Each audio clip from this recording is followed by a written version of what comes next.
ಪ್ರಚಲಿತ ಈ ಕಾರ್ಯಕ್ರಮದ ಪ್ರಾಯೋಜಕರು ರೋಹನ್ ಕಾರ್ಪೊರೇಷನ್, ಸಹ ಪ್ರಾಯೋಜಕರು Father Muller's charitable trust, SDM college Ujire, V K furniture and electronics. ನಮಸ್ಕಾರ. ವಿ4 ವಿಶೇಷ ಕಾರ್ಯಕ್ರಮಕ್ಕೆ ಸ್ವಾಗತ. ನಾನು ತಾರನಾಥ್ ಗಟ್ಟಿ ಕಾಪಿಕಾಡ್. ಈ ದಿವಸದ ನಮ್ಮ ಚರ್ಚೆ ಎಸ್ಕಾಂ ಖಾಸಗೀಕರಣ. ವೀಕ್ಷಕರೇ, ರಾಜ್ಯದಲ್ಲಿರುವಂಥ ಬೇರೆ ಬೇರೆ ವಿದ್ಯುತ್ ವಿತರಣಾ ಜಾಲಗಳನ್ನು ಅಂದರೆ ಕಂಪನಿಗಳನ್ನು ಖಾಸಗೀಕರಣ ಮಾಡುವಂಥ ಒಂದು ಪ್ರಪೋಸಲ್ ಏನಿದೆ ಕೇಂದ್ರ ಸರ್ಕಾರದ್ದು, ಆ ಒಂದು ಪ್ರಪೋಸಲನ್ನು ವಿರೋಧಿಸಿ ಈಗಾಗಲೇ ಈ ಒಂದು ಇಲಾಖೆಗೆ ಸಂಬಂಧಪಟ್ಟಂಥ ಸಿಬ್ಬಂದಿಗಳು, ಅಧಿಕಾರಿಗಳು, ನೌಕರ ವರ್ಗ ಈಗಾಗಲೇ ತಮ್ಮ ಪ್ರತಿಭಟನೆಯನ್ನು ಸೂಚಿಸಿದೆ ಮತ್ತು ಇದು ಬೇರೆ ಬೇರೆ ರಾಜ್ಯಗಳಲ್ಲಿ ಇದಕ್ಕೆ ಪ್ರತಿಭಟನೆಗಳು ಕೇಳಿ ಬಂದಿದೆ. ಸೊ ಈ ವಿಚಾರವಾಗಿ ಇವತ್ತಿನ ಈ ಒಂದು ಮಾತುಕತೆಯನ್ನು ನಾವು ನಡೆಸ್ತಾ ಇದ್ದೇವೆ. ಈ ಒಂದು ವಿದ್ಯುತ್ ವಿತರಣಾ ಜಾಲ ಅದು ಎಷ್ಟರ ಮಟ್ಟಿಗೆ ಖಾಸಗೀಕರಣ ಆಗಬೇಕು ಅಥವಾ ಆಗಬಾರದು ಅನ್ನುವ ಒಂದು ಚರ್ಚೆ ಇವತ್ತಿನ ಒಂದು ಚರ್ಚೆಯಲ್ಲಿ ನಮ್ಮ ಜೊತೆಗೆ ಭಾಗವಹಿಸ್ತಾ ಇದ್ದಾರೆ ಸಾಮಾಜಿಕ ಕಾರ್ಯಕರ್ತರಾಗಿರುವಂಥ MG ಹೆಗ್ಡೆ ಅವರು ನಾನು ಪ್ರೀತಿಯಿಂದ ಈ ಒಂದು ಶೋಗೆ ಸ್ವಾಗತ ಮಾಡ್ತಾ ಇದ್ದೇನೆ. ಅದೇ ರೀತಿ ಇನ್ನೂರ ಸಾಮಾಜಿಕ ಕಾರ್ಯಕರ್ತರು ಮತ್ತು ಮಂಗಳೂರು ಮಹಾನಗರ ಪಾಲಿಕೆಯ ಮಾಜಿ ಕಾರ್ಪೊರೇಟರ್ ಆಗಿರುವಂಥ ದಯಾನಂದ ಶೆಟ್ಟಿ ಅವರಿದ್ದಾರೆ. ಅವರನ್ನು ಕೂಡ ನಾನು ಪ್ರೀತಿಯಿಂದ ಈ ಒಂದು ಕಾರ್ಯಕ್ರಮಕ್ಕೆ ಸ್ವಾಗತ ಮಾಡ್ತಾ ಇದ್ದೇನೆ. ನಮ್ಮ ಜೊತೆಗೆ ಹಿರಿಯ ಪತ್ರಕರ್ತರಾಗಿರುವಂಥ ರಮೇಶ್ ಎಸ್ ಪೆರ್ಲಾ ಅವರಿದ್ದಾರೆ. ಅವರನ್ನು ಕೂಡ ನಾನು ಒಂದು ಪ್ರೀತಿಯಿಂದ ಸ್ವಾಗತ ಮಾಡ್ತಾ ಇದ್ದೇನೆ. ಎಸ್ ವೀಕ್ಷಕರೇ, ಈ ಒಂದು ವಿದ್ಯುತ್ ವಿತರಣಾ ಜಾಲ ನಮ್ಮ ಮಂಗಳೂರಿನಾದರೆ ಮೆಸ್ಕಾಮ್ ಅಂತ ಹೇಳ್ತೇವೆ, ಬೆಂಗಳೂರಿನಲ್ಲಿ ಬೆಸ್ಕಾಮ್, ಮೈಸೂರಿನಲ್ಲಿ ಕೂಡ ಚಾಮುಂಡೇಶ್ವರಿ ಪವರ್ ಕಂಪನಿ, ಗುಲ್ಬರ್ಗದಲ್ಲಿ ಜೆಸ್ಕಾಮ್ ಅಂತ ಇದೆ, ಹುಬ್ಬಳ್ಳಿಯಲ್ಲಿ ಎಸ್ಕಾಮ್. ಒಟ್ಟು ಇವೆಲ್ಲವೂ ಎಸ್ಕಾಮ್ ಅಂತ ಎಲೆಕ್ಟ್ರಿಸಿಟಿ ಸಪ್ಲೈಂಗ್ ಕಂಪನಿ ಅಂತ. ಸೊ ಇವನ್ನು ಈ ಒಂದು ವಿತರಣಾ ಜಾಲ ವ್ಯವಸ್ಥೆ ಇದೆ, ಇವನ್ನು ಖಾಸಗೀಕರಣ ಮಾಡಬೇಕನ್ನೋದು ಕೇಂದ್ರ ಸರ್ಕಾರದ ಪ್ರಸ್ತಾಪ. ಒಟ್ಟು ಇಡೀ ದೇಶವ್ಯಾಪಿಯಾಗಿ ಎಲ್ಲ ಕಡೆಯೂ ಕೂಡ ಈ ಒಂದು ವಿದ್ಯುತ್, ನಾವು ಮೊದಲೆಲ್ಲ KEB ಅಂತ ಸುಲಭವಾಗಿ ಹೇಳ್ತಾ ಇದ್ದೆವು. ಇವತ್ತಿಗೆ ಕೂಡ ಜನ ಆಡು ಭಾಷೆಯಲ್ಲಿ KEB ಅಂತಲೇ ಹೇಳೋದು. ಈ ಒಂದು ಆನಂತರ ಅದು ಈ ರೀತಿ ವಿಭಾಗ ಪ್ರತ್ಯೇಕವರು ಇದಾಯಿತು, ಒಂದು ಕಂಪನಿ ಅಂತ ಫಾರ್ಮ್ ಮಾಡಿದರು. ಇವತ್ತು ಒಂದಷ್ಟು ರಾಜ್ಯಗಳಲ್ಲಿ ಅದು ನಮ್ಮಲ್ಲಿ ಹಳೆಯದಾಗಿ KEB ಇತ್ತು, ಅದೇ ರೀತಿಯಲ್ಲಿ ಕೂಡ ಇದೆ. ಬಟ್ ಇವಾಗ ಕೇಂದ್ರ ಸರ್ಕಾರ ಒಂದು ಅಂತಿಮವಾದಂಥ ಒಂದು ನಿರ್ಧಾರಕ್ಕೆ ಬಂದಿದೆ. ಎಲ್ಲ ವಿದ್ಯುತ್ ವಿತರಣಾ ಜಾಲಗಳನ್ನು ಅಥವಾ ಸಂಸ್ಥೆಗಳನ್ನು ಅಥವಾ ಈ ಒಂದು ವ್ಯವಸ್ಥೆಯನ್ನು, ಆಡಳಿತ ವ್ಯವಸ್ಥೆಯನ್ನು ಖಾಸಗೀಕರಣ ಮಾಡಬೇಕು ಅಂತ. ಸೊ ಈ ನಿಟ್ಟಿನಲ್ಲಿ ಒಂದು ವಿಚಾರ ಇಲ್ಲಿ ಉಲ್ಲೇಖ ಮಾಡಬೇಕಾದಂಥದ್ದು ಏನಂತ ಹೇಳಿದ್ರೆ, ಕಳೆದ ತಿಂಗಳೇ, ಯಾಕಂದರೆ 22ನೇ ತಾರೀಕಿಗೆ ಇದಕ್ಕೆ ಸಂಬಂಧಪಟ್ಟಂಥ ಸ್ಟ್ಯಾಂಡರ್ಡ್ ಬಿಡ್ಡಿಂಗ್ ಡಾಕ್ಯುಮೆಂಟ್ ಕೂಡ ಸರ್ಕಾರ ಪ್ರಕಟಿಸಿ ಆಗಿದೆ. ಏನೇನು ಒಂದು ಅದರಲ್ಲಿರುವಂಥ ನೀತಿ ನಿರೂಪಣೆಗಳು ಏನು ಅಂತ, ಯಾವ ರೀತಿಯ ನಾವು ಬಿಡ್ಡಿಂಗನ್ನು ಅಂದರೆ ಮಾರ್ಗಸೂಚಿ ಕರಡನ್ನು ಕೂಡ ಪ್ರಕಟಿಸಿದೆ. ಸೊ ಇಂತಹ ಸಂದರ್ಭದಲ್ಲಿ ನಾವು ಈಗ ಚರ್ಚೆ ಯಾಕೆ ಮಾಡಬೇಕಂತ ಹೇಳಿದ್ರೆ, ಜನರಿಗೆ ಒಂದಷ್ಟು ಅರಿವು ಈ ಒಂದು ವಿಚಾರವಾಗಿ ಇನ್ನೂ ಕೂಡ ಜನರಿಗೆ ಇದರ ಒಂದು ಸೀರಿಯಸ್ನೆಸ್ ತಟ್ಟಿಲ್ಲ. ಎಲ್ಲಿ ತನಕ ಅಂತ ಹೇಳಿದ್ರೆ, ಸ್ವತಃ ಈ ಒಂದು ಇಲಾಖೆಯಲ್ಲಿ ಕೆಲಸ ಮಾಡ್ತಾ ಇರುವಂಥ ಸಿಬ್ಬಂದಿಗಳಿಗೆ, ಅಧಿಕಾರಿಗಳಿಗೆ ಕೂಡ ನಿನ್ನೆ ಏನೋ ರಾಜ್ಯದಲ್ಲಿ ಪ್ರತಿಭಟನೆ ಮಾಡಿದ್ದಾರೆ, ಅವ್ರದ್ದು ಸಾಂಕೇತಿಕ ಪ್ರತಿಭಟನೆ ಅಂತ ಹೇಳಿದ್ದಾರೆ. ಬಟ್ ಗಮನಿಸಬೇಕಾದದ್ದು, ಉತ್ತರ ಪ್ರದೇಶದಲ್ಲಿ ಇಡೀ ದಿವಸ ಅವರು ಕೆಲಸವನ್ನೇ ಬಾಯ್ಕಾಟ್ ಮಾಡಿ ಇಡೀ ಈ ಒಂದು ಎಲೆಕ್ಟ್ರಿಸಿಟಿ ಬೋರ್ಡ್ನ ಎಂಪ್ಲಾಯೀಸ್ಗಳು ಪ್ರತಿಭಟನೆ ಮಾಡಿದ್ದಾರೆ. ಸೊ ಇರಲಿ, ಈಗ ನಾವು ಒಂದು ವಿಚಾರವನ್ನು ಚರ್ಚೆ ಮಾಡೋ ಸಂದರ್ಭದಲ್ಲಿ ನಾನು 3 ಮಂದಿ ಅಲ್ಲಿ ಕೂಡ ಕೇಳುವಂಥದ್ದು, ನಮ್ಮಲ್ಲಿ ಸಾಕಷ್ಟು ವ್ಯವಸ್ಥೆಗಳು ಈಗ ಒಂದು ದಶಕದಲ್ಲಿ ನೋಡ್ತಾ ಇದ್ದಾಗೆ ಖಾಸಗೀಕರಣ ಆಗ್ತಾ ಉಂಟು. ಸೊ ಈಗ ಮತ್ತೆ ಜನರಿಗೆ ಒಂದು ನೇರವಾಗಿ ಸಂಪರ್ಕದಲ್ಲಿರುವಂಥ ಒಂದು ಜಾಲ ಇದು, ವ್ಯವಸ್ಥೆ, ಅಥವಾ ಜನರ ದಿನನಿತ್ಯದ ಬದುಕಿಗೆ ಒಂದು ಸಂಬಂಧ ಇರುವಂಥ ಒಂದು ವ್ಯವಸ್ಥೆ ಇದು. ಇದನ್ನು ಅಂದರೆ ಈ ಒಂದು ವಿದ್ಯುತ್ ವಿತರಣಾ ವ್ಯವಸ್ಥೆ, ಇದನ್ನು ಕೂಡ ಈಗ ಖಾಸಗೀಕರಣ ಮಾಡ್ತಾ ಇದ್ದಾರೆ, ಪ್ರೈವೇಟ್ನವರಿಗೆ ಕೊಡ್ತಾ ಇದ್ದಾರೆ. ಆರಂಭದಲ್ಲಿ MG ಹೆಗ್ಡೆ ಅವರೇ, ಏನು ಹೇಳ್ತೀರಿ? ನಿಮ್ಮ ಮೊದಲ ಪ್ರತಿಕ್ರಿಯೆ ಇದು, ಅನಂತರದನ್ನು ಇನ್ಡೆಪ್ತ್ ಆಗಿ ವಿಚಾರವಾಗಿ ನಮ್ಮ ಚರ್ಚೆ ಮಾಡಿ. ಈಗ ಖಾಸಗೀಕರಣ ಮತ್ತು ರಾಷ್ಟ್ರೀಕರಣ ಈ ಎರಡು ಮೊದಲಿಂದನೂ ನಮ್ಮ ಸಿಲೆಬಸ್ ಅಲ್ಲಿ ಇರುವಂತದ್ದು 2 ಸಬ್ಜೆಕ್ಟ್ ಇದೆ. ಮತ್ತು ಒಂದೊಂದು ದೇಶದಲ್ಲಿ ಒಂದೊಂದು ಪಾಲಿಸಿ ಇದೆ. ಕೆಲವು 100% ಗವರ್ಮೆಂಟೇ ಎದುರು ಮಾಡ್ತದೆ. ಈಗ ಚೀನಾದಲ್ಲಿ ಅಲ್ಲೆಲ್ಲ, ಕೆಲವು ಕಡೆ ಕಂಪ್ಲೀಟ್ ಪ್ರೈವೇಟ್, ಸರ್ಕಾರ ಅದನ್ನ ಜಸ್ಟ್ ಮ್ಯಾನೇಜ್ಮೆಂಟ್ ಮಾಡ್ತದೆ. ನಮ್ಮಲ್ಲಿ ಮಿಕ್ಸೆಡ್ ಇಕಾನಮಿ ಅಂತಾನೆ ನಮ್ದು ಡಿಸೈಡ್ ಆಗಿದೆ. ಸೊ ಈಗ ಇದ್ರ 2ರಲ್ಲಿ ಯಾಕೆ ಮಾಡಬಾರ್ದು ಪ್ರೈವೇಟೈಸೇಷನ್? ಅದ್ರ ಅಡ್ವಾಂಟೇಜ್ ಡಿಸ್ಅಡ್ವಾಂಟೇಜ್ ಜನ ಅರ್ಥ ಮಾಡಿಕೊಳ್ಬೇಕು. ಈಗ ಮೇನ್ ಅವ್ರು ಹೇಳುದೇನು ಅಂದ್ರೆ, ಕರಪ್ಷನ್, ಸ್ಕಿಲ್ ಇರುವುದಿಲ್ಲ, ಆಮೇಲೆ ಪೊಲಿಟಿಕಲ್ ಇಂಟರ್ಫಿರೆನ್ಸ್, ಈ ಎಲ್ಲ ಕಾರಣಕ್ಕೆ ಲಾಸ್ ಆಗ್ತದೆ, ಸಾರ್ವಜನಿಕರ ತೆರಿಗೆ ಹಣ ಲಾಸ್ ಆಗ್ತಾ ಉಂಟು. ಅದಕ್ಕೆ ನಾವು ಅದನ್ನ ಸೇಫ್ ಗಾರ್ಡ್ ಮಾಡ್ಲಿಕ್ಕೆ ಪ್ರೈವೇಟೈಸೇಷನ್ ಮಾಡ್ತೇವೆ. ಹಾಗೆ ನೋಡ್ಲಿಕ್ಕೆ ಹೋದ್ರೆ ಅವರ ವಾದಕ್ಕೆ ನಾವು ಉತ್ತರ ಕೊಡ್ಬೇಕು. ಏನು ಉತ್ತರ? ಹಾಗೆ ನೀವು ಕೊಟ್ಟ ತಕ್ಷಣ ಸಾಮಾಜಿಕ ನ್ಯಾಯ ಕಿತ್ಕೊಂಡು ಹೋಗ್ತದೆ. ಪ್ರಶ್ನೆ ಬರುವಂತದ್ದು ಬಹುಮುಖ್ಯವಾಗಿ ಪ್ರಶ್ನೆ ಬರುವಂತದ್ದು ಸಾಮಾಜಿಕ ನ್ಯಾಯ. ಎರಡನೇದು ಏನಾಗ್ತದೆ ಅಂದ್ರೆ ದೊಡ್ಡ ಸಮಸ್ಯೆ ಏನಾಗ್ತದೆ ಅಂದ್ರೆ ಸಾಮಾಜಿಕ ನ್ಯಾಯ ಅಂತ ಹೇಳುವಾಗ ಅದನ್ನು ಒಂದು ನಿಮಿಷ ಹೇಳಬೇಕಾಗತ್ತೆ. ಯಾವ ರೀತಿ ಇದೆಲ್ಲ ಸಾಮಾಜಿಕ ನ್ಯಾಯ ಅಂತ ವಿದ್ಯುತ್ ವಿತರಣಾ ಜಾಲದವರು ಕೊಡುವಂತದ್ದು ಒಂದು ನೌಕರರು ಮತ್ತೆ ಅವರು ಕೊಡುವಂತ ವಿದ್ಯುತ್ ಅಲ್ಲಿ ಕೂಡ ಒಂದು ಸಾಮಾಜಿಕ ನ್ಯಾಯ ಉಂಟು. ಈಗ ಫ್ರೀ ಕೊಡ್ತಾರೆ ರೈತರಿಗೆ, BPL ನವರಿಗೆ ಕಡಿಮೆ ಭಾಗ್ಯಜ್ಯೋತಿ ಅದೆಲ್ಲ ನಿಂತು ಹೋಗ್ತದೆ. ಆಯ್ತಾ. ಮತ್ತೊಂದು ಮೇಜರ್ ಸಮಸ್ಯೆ ಏನಂತಂದ್ರೆ ಕ್ರಮೇಣವಾಗಿ ನೀವೆಲ್ಲವನ್ನು ಪ್ರೈವೇಟೈಸೇಷನ್ ಮಾಡಿದ್ರೆ ನಮ್ಮ ಇಡೀ ದೇಶ ಬಂಡವಾಳಶಾಹಿ ಮತ್ತೆ ಈಗ ನೋಡಿ ಇನ್ನೊಂದು ಇದಕ್ಕೆ ಪೂರಕವಾಗಿ ಒಂದು ಪಾಯಿಂಟ್ ಹೇಳಿ ಮುಗಿಸ್ತೇನೆ. ಕಳೆದ 3 ವರ್ಷದಲ್ಲಿ ಭಾರತದಲ್ಲಿ ಅತಿ ಶ್ರೀಮಂತರ ಪಟ್ಟಿಯಲ್ಲಿ ಅಂದ್ರೆ ಪರ್ಸೆಂಟೇಜ್ ಅಲ್ಲಿ ಅದು ಜಾಸ್ತಿ ಆಗಿದೆ. ಆಸ್ತಿ ಜಾಸ್ತಿ ಆಗಿದೆ, ಜನ ಜಾಸ್ತಿ ಆಗ್ಲಿಲ್ಲ. ಜನ ಜಾಸ್ತಿ ಆಗಿಲ್ಲ, ಶ್ರೀಮಂತರು ಜಾಸ್ತಿ ಆಗಿಲ್ಲ. ಶ್ರೀಮಂತರಲ್ಲಿ ಯಾರಿದ್ದಾರೆ ಅವರು ತುಂಬಾ ಇನ್ನೂ ಶ್ರೀಮಂತರಾಗಿದ್ದಾರೆ, ಬಡವರಾಗ್ತಾ ಹೋಗ್ತಾರೆ.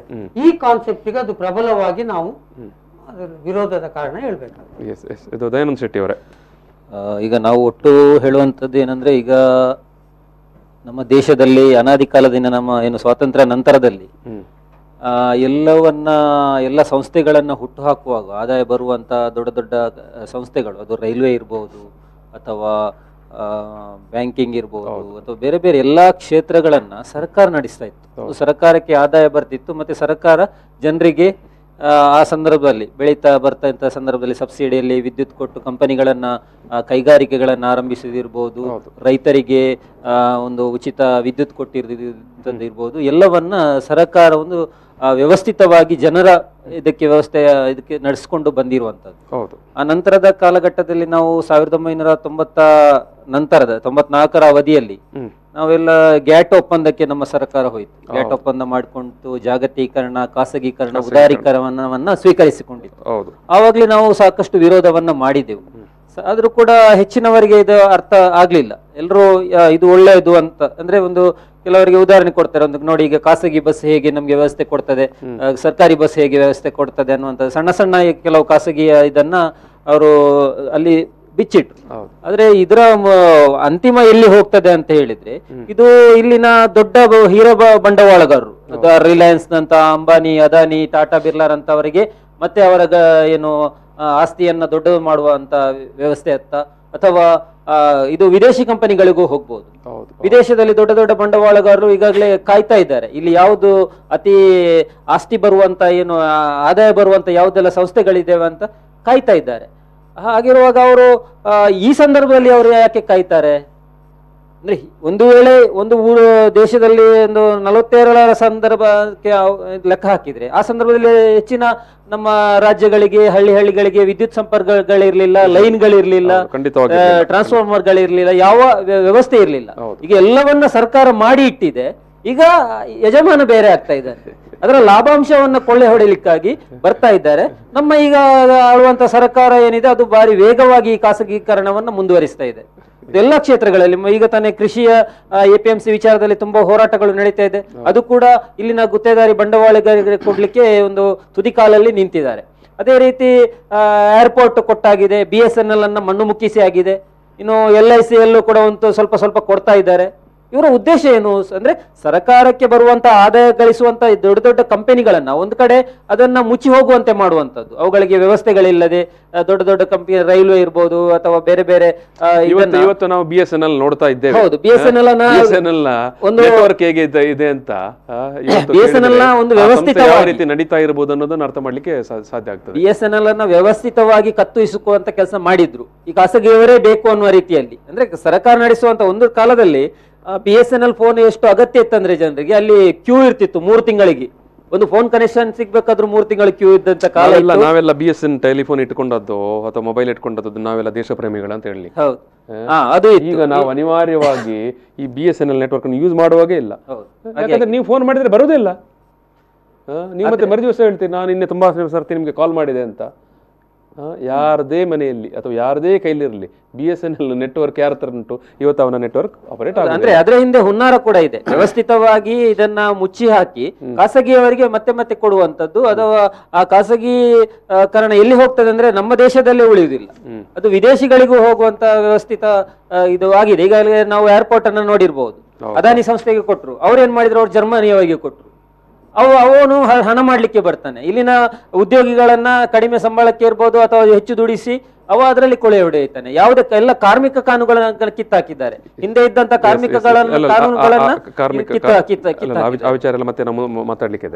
ಒಟ್ಟಾರೆಯಾಗಿ ನೋಡುದಾದ್ರೆ ಇದೊಂದು ಖಾಸಗೀಕರಣ ಏನು ಈ ಮೆಸ್ಕಾಂ ನಾವು ಚರ್ಚೆ ಮಾಡ್ತಾ ಇದ್ದೇವೆ.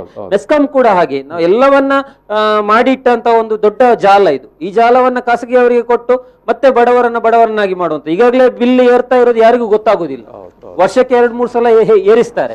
ಆದ್ರೂ ಕೂಡ ನಾವು ಹೋಗ್ತಾ ಇದ್ದೇವೆ. ಆದ್ರೆ ಇನ್ನು ಮುಂದೆ ಹೇಗೆ ಆಗ್ಬಹುದು ಅದನ್ನ ನಾವು ನಿರೀಕ್ಷಿಸಲಿಕ್ಕೆ ಸಾಧ್ಯ ಇಲ್ಲ. ಈ ದೇಶಕ್ಕೆ ಬಹುದೊಡ್ಡ ಆಪತ್ತಾಗಿ ಪರಿಣಮಿಸಲಿದೆ ಇದನ್ನ ಖಾಸಗೀಕರಣ ಮಾಡುವಂತ. ಇದು ರಮೇಶ್ ಬರ್ಲಾ ಅವರೇ, ಈ ಒಂದು ಖಾಸಗೀಕರಣದ ಅಂತಿಮ ಸ್ಟೇಜ್ ಅಲ್ಲಿ ತಂದು ನಿಲ್ಲಿಸಿದ್ದಾರೆ. ಈಗ ಅಲ್ಲ, ಅಂತಿಮ ಸ್ಟೇಜ್ ಏನಲ್ಲ, ಇದು ಇನಿಷಿಯೇಷನ್ ಸ್ಟಾರ್ಟ್ ಆಗಿದೆ. ಈಗ ಯಾರು ಇದರಲ್ಲಿ ಭಾಗವಹಿಸಬಹುದು ಈ ಬಿಡ್ಡಿಂಗ್ ಅಲ್ಲಿ ಅನ್ನುವಂತ ಒಂದು ಮಾರ್ಗಸೂಚಿಯನ್ನು ಹೊರಡಿಸಿದ ಮೇಲೆ ಅದನ್ನು ಅವರು ಮಾಡ್ತಾರೆ ಅಂತ ಲೆಕ್ಕ. ಅದಕ್ಕೂ ಮೊದಲಾಗಿ ಏನಂದ್ರೆ ನಮ್ಮ ಸ್ಟೇಟ್ ಅಲ್ಲಿ ಇರುವಂತ ESCOM ಮೊದಲು ಯೂನಿಯನ್ ಟೆರಿಟರಿ ಇರುವುದನ್ನು ಅವರು ಇನ್ನು ಒಂದು 4 ತಿಂಗಳಲ್ಲಿ ಮಾಡ್ತಾರೆ. ಬೈ ಜನವರಿ ಒಳಗಡೆ ಅವರು ಈ ಎಲ್ಲಾ ಯೂನಿಯನ್ ಟೆರಿಟರಿ ಇರುವಂತಹ ಏನು ESCOMs ಇವೆ ಅದನ್ನು ಪ್ರೈವೇಟೈಸ್ ಮಾಡ್ತಾರೆ. ಇದರಲ್ಲಿ ತುಂಬಾ ಆಯಾಮಸ್ ಇದೆ. ಒಂದು ಏನಂದ್ರೆ ಕೇಂದ್ರ ಸರ್ಕಾರದ ಕೈಯಲ್ಲಿ ದುಡ್ಡಿಲ್ಲ, ಕಂಪ್ಲೀಟ್ ಬ್ಯಾಂಕ್ರಪ್ಟ್ ಆಗಿದೆ, ಖಜಾನೆ ಖಾಲಿ ಆಗಿದೆ. ಸೊ ಅವರಿಗೆ ನೀವು ಟೆಲಿಕಾಂ ಬಗ್ಗೆ ಹೇಳಿದ್ರಿ, ಟೆಲಿಕಾಂ ಖಾಸಗೀಕರಣ ಏನ್ ಮಾಡಿದ್ರು ಅಂದ್ರೆ ಅದು ಬರೀ ಖಾಸಗೀಕರಣ ಆಗ್ಲಿಲ್ಲ, ಅದು ಪ್ರೈವೇಟ್ ಪ್ಲೇಯರ್ಸ್ಗೆ ಒಂದು ಕೊಟ್ಟರು, ಸ್ಪೆಕ್ಟ್ರಮ್ ಸೇಲ್ ಮಾಡಿದ್ರು. BSNL ಇದ್ದ ಹಾಗೆ ಅವ್ರು ಬೇರೆಯವರು ಕೂಡ ಒಂದು ಸರ್ವಿಸ್ ಪ್ರೊವೈಡರ್ ಆಗ್ಬೋದು ಅನ್ನುವ ಕಾರಣಕ್ಕೆ ಕೊಟ್ಟರು. ಇಲ್ಲಿ ಹಾಗಲ್ಲ, ಇಲ್ಲಿ 2 ಸರ್ವಿಸ್ ಪ್ರೊವೈಡರ್ ಇರೋಲ್ಲ. ಇದ್ದ ನಮ್ಮ ಸರ್ಕಾರದ ಏನು ನಮ್ಮದಾದ್ರೆ ಸರ್ಕಾರದ ಜನರ ಏನು ಪವರ್ ಡಿಸ್ಟ್ರಿಬ್ಯೂಷನ್ ಕಂಪನಿ ಇದೆ, ವಿದ್ಯುತ್ ಕಂಪನಿ ಇದೆ, ಅದನ್ನು ನೇರವಾಗಿ ಇವರು ಸೇಲ್ ಮಾಡ್ತಾ ಇದ್ದಾರೆ. ಸಾಮಾನ್ಯವಾಗಿ ನೀವು ಏರ್ಪೋರ್ಟ್ ಸೇಲ್ ಆದಾಗ ಯಾರಿಗೆ ಹೋಯ್ತು? 5ರಲ್ಲಿ 4 ಏರ್ಪೋರ್ಟ್ ಅದಾನಿಗೆ ಹೋಯ್ತು. ಅದು ಯಾಕೆ ಒಬ್ಬನಿಗೆ ಹೋಗ್ತದೆ? ಆಮೇಲೆ ಅದು ಸಾಕಾಗುದಿಲ್ಲ, ಮುಂಬೈ ಏರ್ಪೋರ್ಟ್ ಕೂಡ ಬೇಕು ಅನ್ನುವಂತ ಒಂದು ಇದಕ್ಕೆ ಹೊರಟರು. ನೀವು ಯಾವುದೇ ಇದನ್ನು ನೀವು ಸೇಲ್ ಮಾಡಿದಾಗ ಅದು ಬರೀ ಅಂಬಾನಿ ಮತ್ತು ಅದಾನಿಗೆ ಮಾತ್ರ ಯಾಕೆ ಹೋಗ್ತದೆ? ಇದು ನೀವು ಇದನ್ನು ಖಾಸಗೀಕರಣ ಅಂತ ಅನ್ನಕ್ಕಾಗಲ್ಲ. ನಿಮ್ಗೆ ಇದು ಅನಿ ಕಂಪನಿಗೆ ಕೊಡುವಂತ ಒಂದು ಪ್ರಕ್ರಿಯೆ. ಅಂದ್ರೆ ಅಂದ್ರೆ ಅಂದ್ರೆ ಅಂದ್ರೆ ನೀವು ಹೇಳುವಂಥದ್ದು ಇಲ್ಲಿ ಪರೋಕ್ಷವಾಗಿ ಯಾವುದೋ ಮಾಲೀಕರನ್ನು ಮೊದಲೇ ಹುಡುಕಿರ್ತಾರೆ, ಆನಂತರ ಈ ರೀತಿ ಖಾಸಗೀಕರಣದ ಪ್ರಸ್ತಾಪ ಅಥವಾ ಕಾನೂನಿನ ತಿದ್ದುಪಡಿಯ ಪ್ರಸ್ತಾಪಗಳು ಬರ್ತದೆ. ಅಲ್ಲ, ಈಗ ನೋಡಿ, ಈಗ ಇದನ್ನು ತರಾತುರಿಯಲ್ಲಿ ಸೇಲ್ ಮಾಡುವಂತ ಅಗತ್ಯ ಇದೆ. ಯಾಕಂದ್ರೆ ಇದನ್ನು ನೋಡಿ, ಮೊದಲು ಸ್ಟೇಟ್ ಲೆವೆಲ್ ಒಂದು ಬೋರ್ಡ್ ಇತ್ತು, ಕೇರಳ ಇರ್ಬೋದು, ಯಾವುದೇ ಅದನ್ನು ಡಿವೈಡ್ ಮಾಡಿದ್ರು, ಡಿಸ್ಟ್ರಿಬ್ಯೂಷನ್ ಇದು ಬೇಕಾಗಿ. ಅಂದ್ರೆ ಎಫಿಷಿಯನ್ಸಿ ಜಾಸ್ತಿ ಆಗಬೇಕು, ನಿಮ್ಮ ಹತ್ರ ಸರ್ಕಾರದ ಇರುವಾಗ ಇರ್ಲಿಲ್ಲ ಅಂತ ಒಂದು ಕಂಪನಿ ಮಾಡಿದ್ರು. ನಮ್ಮಲ್ಲಿ 5 ಕಂಪನಿ 4-5 ಕಂಪನಿ ಮಾಡಿದ್ರು. ಸೊ ಈಗ ಮೊದಲು KB ಇರುವಾಗ ಮತ್ತು ಈಗ ಮೆಸ್ಕಾಂ, ಯಾವುದೇ ESCOM ಇರಲಿ, ನೀವು ನಮ್ಮ ಮೆಸ್ಕಾಂ ತಗೊಂಡ್ರು ನಮ್ಮ ಇಡೀ ರಾಜ್ಯದಲ್ಲಿ ನಮ್ದು ನಂಬರ್ 1 ಇದೆ, ಟಾಪ್ ಇದೆ. ಇವನ್ T&D ಲಾಸ್ ಇರ್ಬೋದು, ರೆವಿನ್ಯೂ ರಿಕವರಿ 100% ಅಲ್ಲ 101% ವರೆಗೆ ಇದೆ. ಸೊ ಎಫಿಷಿಯನ್ಸಿ ವೈಸ್ ನೀವು ಪ್ರೈವೇಟ್ ಗಿಂತ ತುಂಬಾ ಚೆನ್ನಾಗಿದೆ ಮೆಸ್ಕಾಂ. ಅಥವಾ ಬೇರೆ ನೀವು ನಮ್ಮ ಸ್ಟೇಟಿನ ESCOMs ಅನ್ನು ನೋಡಿದ್ರೆ, ಆಮೇಲೆ ಮೊದಲೆಲ್ಲ ಎಷ್ಟು T&D ಲಾಸ್ ಆಗ್ತಿತ್ತು, ಅದನ್ನು ಅವ್ರು ಮೀರಿ ಈಗ 14% ವರೆಗೆ ನಿಂತಿದ್ದಾರೆ. ನಿಮಗೆ ನಿಲ್ಲು ಮಾಡ್ಲಿಕ್ಕೆ ಆಗಲ್ಲ, ಟೆಕ್ನಾಲಜಿ ಹಾಗೆ ಇದೆ. ನಿಮ್ಮನ್ನು T&D ಲಾಸ್ ಅನ್ನು ನೀವು ನಿಲ್ಲು ಮಾಡೋಕ್ಕಾಗಲ್ಲ, ಅದರ ಟೆಕ್ನಾಲಜಿ ಆ ರೀತಿ ಇದೆ. ಆದರೆ ಆ ಎಫಿಷಿಯನ್ಸಿ ತುಂಬಾ ಇಂಪ್ರೂವ್ ಆಗಿದೆ. ನೋಡೋ, ಡಿಸ್ಟ್ರಿಬ್ಯೂಷನ್ ಚೆನ್ನಾಗಿದೆ, ಎಫಿಷಿಯನ್ಸಿ ನೀವು ರೆವಿನ್ಯೂ ಇದು ಮಾಡ್ತಾ ಇದ್ದೀರಿ, ಜನರ ಮೇಲೆ ವಿದ್ಯುತ್ ರೀಚ್ ಆಗಿದೆ. ಇನ್ನೊಂದು ಏನ್ ಗೊತ್ತಾ ಮೇನ್, ಈಗ ಏನು ಪ್ರಧಾನಿ ವಾಜಪೇಯಿ ಅಂದ್ರೆ ಬರುತ್ತೆ, ಮೋದಿ ಅವರು ಏನು ಅವರ ಇದಿದೆ, ಎಲ್ಲರಿಗೂ ಎಲೆಕ್ಟ್ರಿಸಿಟಿ ಗ್ರಾಮಕ್ಕೆ, ಅವರ ಪಾಲಿಸಿಗೆ ವಿರುದ್ಧವಾಗಿದೆ ಇದು ಖಾಸಗೀಕರಣ. ಅವ್ರು ಅಂದ್ರೆ ಇನ್ನು ಬಡವರಿಗೆ ಆಗ್ಲಿ, ಕೃಷಿಕರಿಗೆ ಅವ್ರ ಇನ್ಕಮ್ ಡಬಲ್ ಮಾಡಬೇಕು. ಕೃಷಿಕರಿಗೆ ಸರ್ಕಾರ ಸಬ್ಸಿಡಿ ಕೊಡ್ತದೆ, ಫ್ರೀ ಕೊಡ್ತದೆ, ಕನೆಕ್ಷನ್ ಬಾರಿ ಕಡಿಮೆ ಇದರಲ್ಲಿ ಕೊಡ್ತದೆ. ಈ ಗುಡಿ ಕೈಗಾರಿಕೆ ಇರ್ಬೋದು, ಸ್ಮಾಲ್ ಸ್ಕೇಲ್ ಇಂಡಸ್ಟ್ರೀಸ್ ಇರ್ಬೋದು, ಅವ್ರಿಗೆಲ್ಲ ಲೇಟ್ ಆಗ್ತದೆ, ಸಮಸ್ಯೆ ಆಗ್ತದೆ. ಹಾಗಾದ್ರೆ ಮೋದಿ ಅವರು ಅವರ ಏನು ಪಾಲಿಸಿ ಏನಿದೆ, ರೈತ ಇನ್ಕಮ್ ಡಬಲ್ ಮಾಡೋದಾಗ್ಲಿ, ಕಟ್ಟಕಡೆಯ ಗ್ರಾಮದ ಮನೆಯವನಿಗೂ ಕರೆಂಟ್ ಸಂಪರ್ಕ ಕೊಡುವುದು ಹೇಗೆ ಸಾಧ್ಯ ಆಗ್ತದೆ? ಇದು ಸರ್ಕಾರದ ಕೈಯಲ್ಲಿದ್ರೆ ಮಾತ್ರ ಕೊಡ್ಲಿಕ್ಕೆ ಸಾಧ್ಯ. ಖಾಸಗಿಯವರು ಕೊಡ್ತಾರ? ನಿಮ್ಮ ಟೆಲಿಕಾಂ ಕಂಪನಿಯವರೇ ಎಷ್ಟು ರೂರಲ್ ಏರಿಯಾದಲ್ಲಿ ಸರ್ವಿಸ್ ಇದೆ? ಈಗ ನಾವು ಒಂದು ಕಾಲ ಇತ್ತು, BSNL ಎಲ್ಲರೂ ಅಂದರೆ ಫೋನ್ ಅಥವಾ ನೆಟ್ವರ್ಕ್ ಅನ್ನೋದನ್ನು ಯಾವ ಹಳ್ಳಿಯ ಮೂಲೆಗೆ ಹೋದರೂ ಕೂಡ BSNL ನೆಟ್ವರ್ಕ್ ಸಿಗ್ತದೆ ಅನ್ನುವಂಥ ನಾವು ಎಲ್ಲರೂ ಕೇಳಿದ ನೋಡಿದ ಅನುಭವ ಇತ್ತು. ಆದರೆ ಇವತ್ತು ಅಂಥದ್ದನ್ನು ನಾವು ಹೇಳಲಿಕ್ಕೆ ಸಾಧ್ಯವೇ ಇಲ್ಲ ಧೈರ್ಯದಿಂದ. ಎಸ್ ಅಲ್ಲ, ಅದು ಹೆಗ್ಡೆ ಅವರೇ, ನಾವು ವಿಚಾರವಾಗಿ ಮತ್ತಷ್ಟು ವಿಚಾರಗಳನ್ನು ಮಾತಾಡಬೇಕಾಗಿದೆ. ಇಲ್ಲಿರುವ ಎಂಪ್ಲಾಯೀಸ್ದು ಪ್ರಶ್ನೆ ಏನಾಗುತ್ತೆ, ಈಗ ರಮೇಶ್ ಪರ್ಲಾ ಅವರು ಹೇಳಿದಾಗೆ ಕಟ್ಟಕಡೆಯ ವ್ಯಕ್ತಿಗೆ ಅಥವಾ ಕಟ್ಟಕಡೆಯ ಹಳ್ಳಿಗೆ ಅಥವಾ ಕಟ್ಟಕಡೆಯ ರೈತನಿಗೆ ಮುಂದಿನ ಪರಿಸ್ಥಿತಿ ಏನಾಗ್ತದೆ ಅನ್ನೋ ವಿಚಾರವನ್ನು ನಾವು ಮಾತಾಡುವ. ಈಗ ಒಂದು ಸಣ್ಣ ಬ್ರೇಕ್ ತಗೊಳ್ಳೋ, ಬ್ರೇಕ್ ನಂತರ ಈ ಒಂದು ಸಂವಾದವನ್ನು ನಾವು ಮುಂದುವರಿಸುವ. ಪ್ರಚಲಿತ ಈ ಕಾರ್ಯಕ್ರಮದ ಪ್ರಾಯೋಜಕರು ರೋಹನ್ ಕಾರ್ಪೊರೇಷನ್, ಸಹ ಪ್ರಾಯೋಜಕರು Father Muller's charitable trust, SDM college Ujire, V K furniture and electronics. ಅದೇ ಎಸ್ಕಾಂ ಖಾಸಗೀಕರಣ ಈ ಒಂದು ವಿಚಾರದ ಚರ್ಚೆ ನಾವು ಮಾಡ್ತಾ ಇದ್ದೀವಿ. ಈ ಸಂದರ್ಭದಲ್ಲಿ ನಮ್ಮ ಜೊತೆಗೆ ಪತ್ರಕರ್ತರಾಗಿರುವಂಥ ರಮೇಶ್ ಎಸ್ ಪೆರ್ಲಾ ಮತ್ತು ಸಾಮಾಜಿಕ ಕಾರ್ಯಕರ್ತರು ಮತ್ತು ಮಂಗಳೂರು ಮಹಾನಗರ ಪಾಲಿಕೆಯ ಮಾಜಿ ಸದಸ್ಯರಾಗಿರುವಂಥ ದಯಾನಂದ್ ಶೆಟ್ಟಿ ಅವರು ಮತ್ತು ಸಾಮಾಜಿಕ ಕಾರ್ಯಕರ್ತರಾಗಿರುವಂಥ MG ಹೆಗ್ಡೆ ಅವರು ಮಾತಾಡ್ತಾ ಇದ್ದಾರೆ.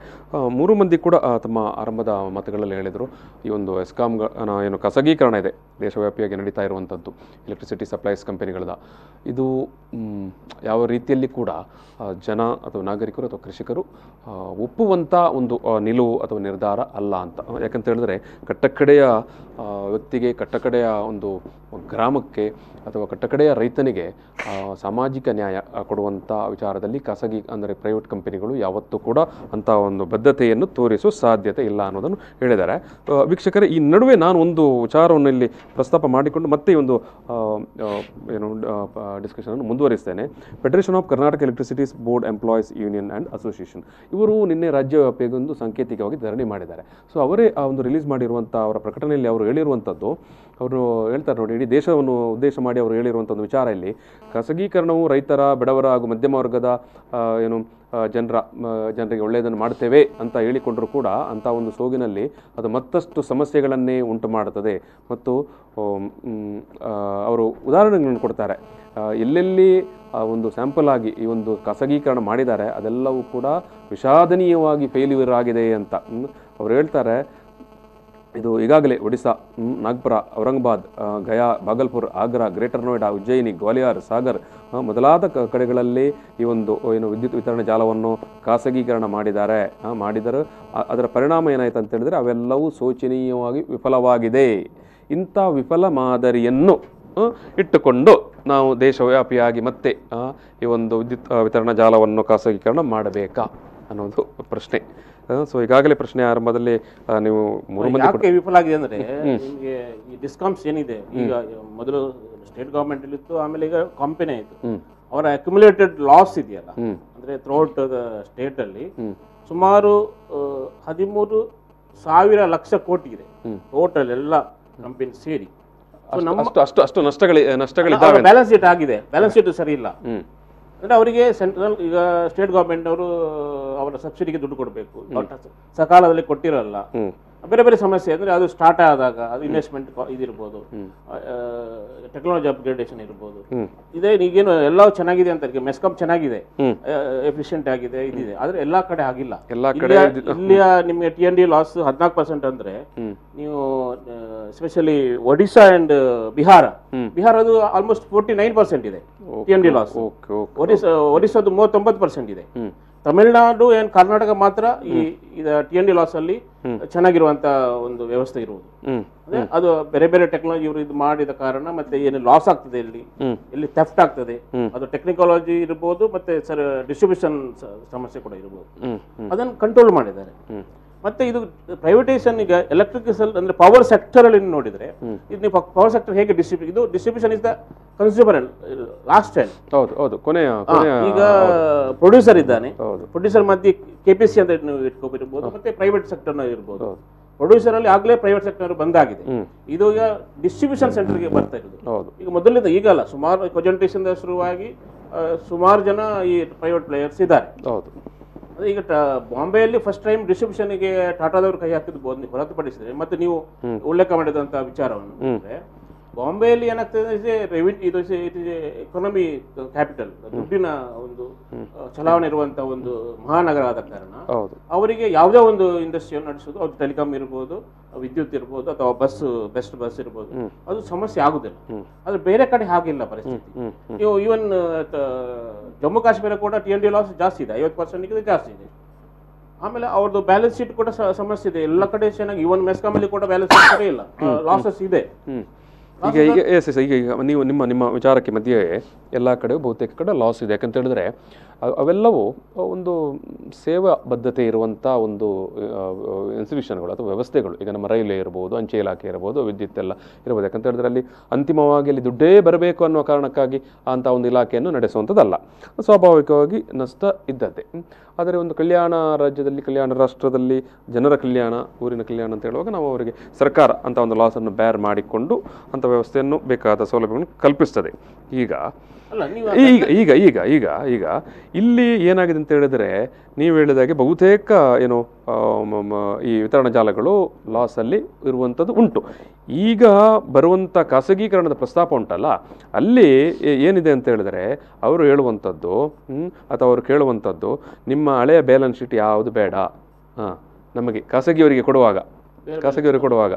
ಸೊ ಈಗ ಅಲ್ಲಿ ಪ್ರಶ್ನೆ ಬರುವಂಥದ್ದು, ಈಗಾಗಲೇ ಇವರಿಗೆ ಆಗಿರುವಂಥ ಈ ಸಾಲ ಅಥವಾ ನಷ್ಟ ಇವನ್ನೆಲ್ಲ ರಾಜ್ಯ ಸರ್ಕಾರಕ್ಕೆ ಯಾರು ಸರಿದೂಗಿ ಕೊಡ್ತಾರೆ? ಈಗ ಖಾಸಗಿ ತಿಕ್ಕೊಳ್ಳುವವನು ಹೇಳಿದ್ದಾನೆ, ನನಗೆ ನಿಮ್ಮ ಹಳೆಯ ಬ್ಯಾಲೆನ್ಸ್ ಶೀಟ್ ಬೇಡ ಅಂತ. ಗೈಡ್ಲೈನ್ಸ್ ಇನ್ನೊಂದಿದೆ, ಸರ್ಕಾರವೇ ಅವರಿಗೆ ಅವರ ಫೈನಾನ್ಷಿಯಲ್ ಸರಿ ಇಲ್ಲ ಇದ್ದಾರೆ 5 ರಿಂದ 8 ವರ್ಷ ಸರ್ಕಾರ ಅವರಿಗೆ ಸಹಾಯ ಮಾಡಬೇಕಂತ ಒಂದು ಆದಿತ್ಯ ಒಂದು ಇಂಡೈರೆಕ್ಟ್ ಒಂದು ಕ್ಲಾಸ್ ಇದೆ. ಹೌದು, ನೋಡೋ ನನಗನ್ನಿಸೋದು ಈಗ 8 ವರ್ಷ ಅವರು ಸರ್ಕಾರ ಅವರಿಗೆ ಬೆಂಬಲ ಮಾಡುದಾದ್ರೆ ಸರ್ಕಾರ ನಡೆಸಬಹುದಲ್ಲ. ಏನು ಸಮಸ್ಯೆ ಇದೆ? ಏನು ಸಮಸ್ಯೆ ಆಗ್ಲಿಲ್ಲ, ಸಮಸ್ಯೆ ಆದಾಗ ಪ್ರೈವೇಟೈಸ್ ಮಾಡಬೇಕು. ಅಲ್ಲ, ಅದು ನೀವು ಆಗ್ಲೇ ಹೇಳಿದ್ರಲ್ಲ, ಇಲ್ಲದಾಗ ಯಾಕೆ ಪ್ರೈವೇಟೈಸ್ ಮಾಡಬೇಕು? ಮಾಲೀಕರ ನುಡಿಕೆ ಆಗಿದೆಲ್ಲ, ನೀವು ಆಗ್ಲೇ ಹೇಳಿದ್ರಲ್ಲ ಮಾಲೀಕರು ರೆಡಿ ಇದ್ದಾರೆ ಅಂತ. ಈಗ ನಾನು ಕೇಳುದು, ಸರ್ಕಾರದವರಿಂದ ಈಗ ನಡೆಸ್ಲಿಕ್ಕೆ ಆಗುದಿಲ್ಲ, ಲಾಸ್ ಆಗ್ತಾ ಉಂಟು ಈಗ ಕೇಂದ್ರ ಸರ್ಕಾರ ಹೇಳುದಾದ್ರೆ, ಕೇಂದ್ರ ಸರ್ಕಾರದಲ್ಲ, ಇದು ರಾಜ್ಯ ಸರ್ಕಾರದಲ್ವಾ? ಕೇಂದ್ರ ಸರ್ಕಾರ ಯಾಕೆ ಅದನ್ನು ಆಕ್ಷನ್ ಮಾಡ್ಲಿಕ್ಕೆ ಇದು ಪ್ರಸ್ತಾಪ ಕೇಂದ್ರದ್ದೇ ಅಂದ್ರೆ ಕೇಂದ್ರ ರಾಜ್ಯ ಸರ್ಕಾರದ ಇದಿಲ್ಲದೆ ರಾಜ್ಯ ಸರ್ಕಾರದ ಯಾಕೆ ಸೇಲ್ ಮಾಡೋದು? ಈಗ ಏನಾಗಿದೆ ಅಂತ ಹೇಳಿದ್ರೆ, ಈಗ ನೀವೇನೇನು ಮೊನ್ನೆ ನೋಡಿದಿರಿ, ಮೊನ್ನೆ GST ಸಭೆ ಆದಾಗ ಎಷ್ಟು ರಾಜ್ಯ ಸರ್ಕಾರಗಳು ವಿರೋಧ ಮಾಡಿದ್ದೇವೆ? ವಿರೋಧ ಮಾಡಲಿಲ್ಲ. ಯಾಕಂತ ಹೇಳಿದ್ರೆ ಈಗ ಒಂದು ಮುಗಿಸ್ತೇನೆ ನಾನು. ಮೊನ್ನೆ ಜುಲೈ 3ಕ್ಕೆ ಎಲ್ಲಾ ರಾಜ್ಯಗಳ ಇಂಧನ ಸಚಿವರುಗಳ ಸಭೆ ಕೇಂದ್ರ ನಡೆಸಿದಾಗ ಇಂಥ ಆ ಸಭೆಯಲ್ಲಿ ಈ ಒಂದು ತಿದ್ದುಪಡಿಯ ಬಗ್ಗೆ ವಿದ್ಯುತ್ ಕಾಯ್ದೆ 2020 ಪ್ರಸ್ತಾಪ ಮಾಡಲಾಗಿತ್ತು. ಅದರಲ್ಲಿ 11 ರಾಜ್ಯಗಳು ಮತ್ತು 2 ಕೇಂದ್ರಾಡಳಿತ ಪ್ರದೇಶಗಳು ವಿರೋಧ ಮಾಡಿದ್ದಾವೆ. ಈ ರೀತಿ ನೀವು ಪ್ರೈವೇಟೈಸೇಷನ್ ಮಾಡೋದು ಬೇಡ ಅಂತ. ಉಳಿದವರು ಯಾರು ವಿರೋಧ ಮಾಡಲಿಲ್ಲ. ನನ್ನ ಪ್ರಶ್ನೆ ಮೂಲಭೂತ ಪ್ರಶ್ನೆ. ಸೊ ನೀವು ಕೇಂದ್ರ ಬಿಜೆಪಿ ಸರ್ಕಾರ, ಮೋದಿ ಸರ್ಕಾರ ಇದು ನಮ್ಮ ಹತ್ರ ಆಗುದಿಲ್ಲ ಅಂತ ಹೇಳ್ತಾರೆ ಅಂತ ಆದ್ರೆ, ಅವರು ಅವರ ದೌರ್ಬಲ್ಯವನ್ನ ಮತ್ತು ಅವರ ಅಸಹಾಯಕತೆಯನ್ನ ಅವರಿಗೆ ತಮಗೆ ಆಡಳಿತ ಮಾಡ್ಲಿಕ್ಕೆ ಆಗುದಿಲ್ಲ ಹೇಳುವಂತದನ್ನ ಜನರೆದುರಿಗೆ ಒಪ್ಪಿಕೊಂಡ್ರು ಅಂತ. I can't manage railway, I can't manage airport, I can't manage ಇದು ಎಲೆಕ್ಟ್ರಿಸಿಟಿ ಅಂದ್ರೆ ಇವರಿಗೆ ಯಾವ್ದನ್ನು ಮ್ಯಾನೇಜ್ ಮಾಡ್ಲಿಕ್ಕೆ ಆಗುದಿಲ್ಲ ಹೇಳುದು ಒಪ್ಪಿದ್ರ?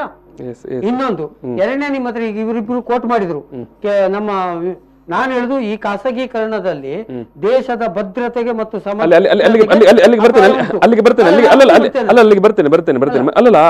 ವೆರಿ ಇಂಪಾರ್ಟೆಂಟ್ ಇಶ್ಯೂ ಅದನ್ನು ಮಾತನಾಡುವ.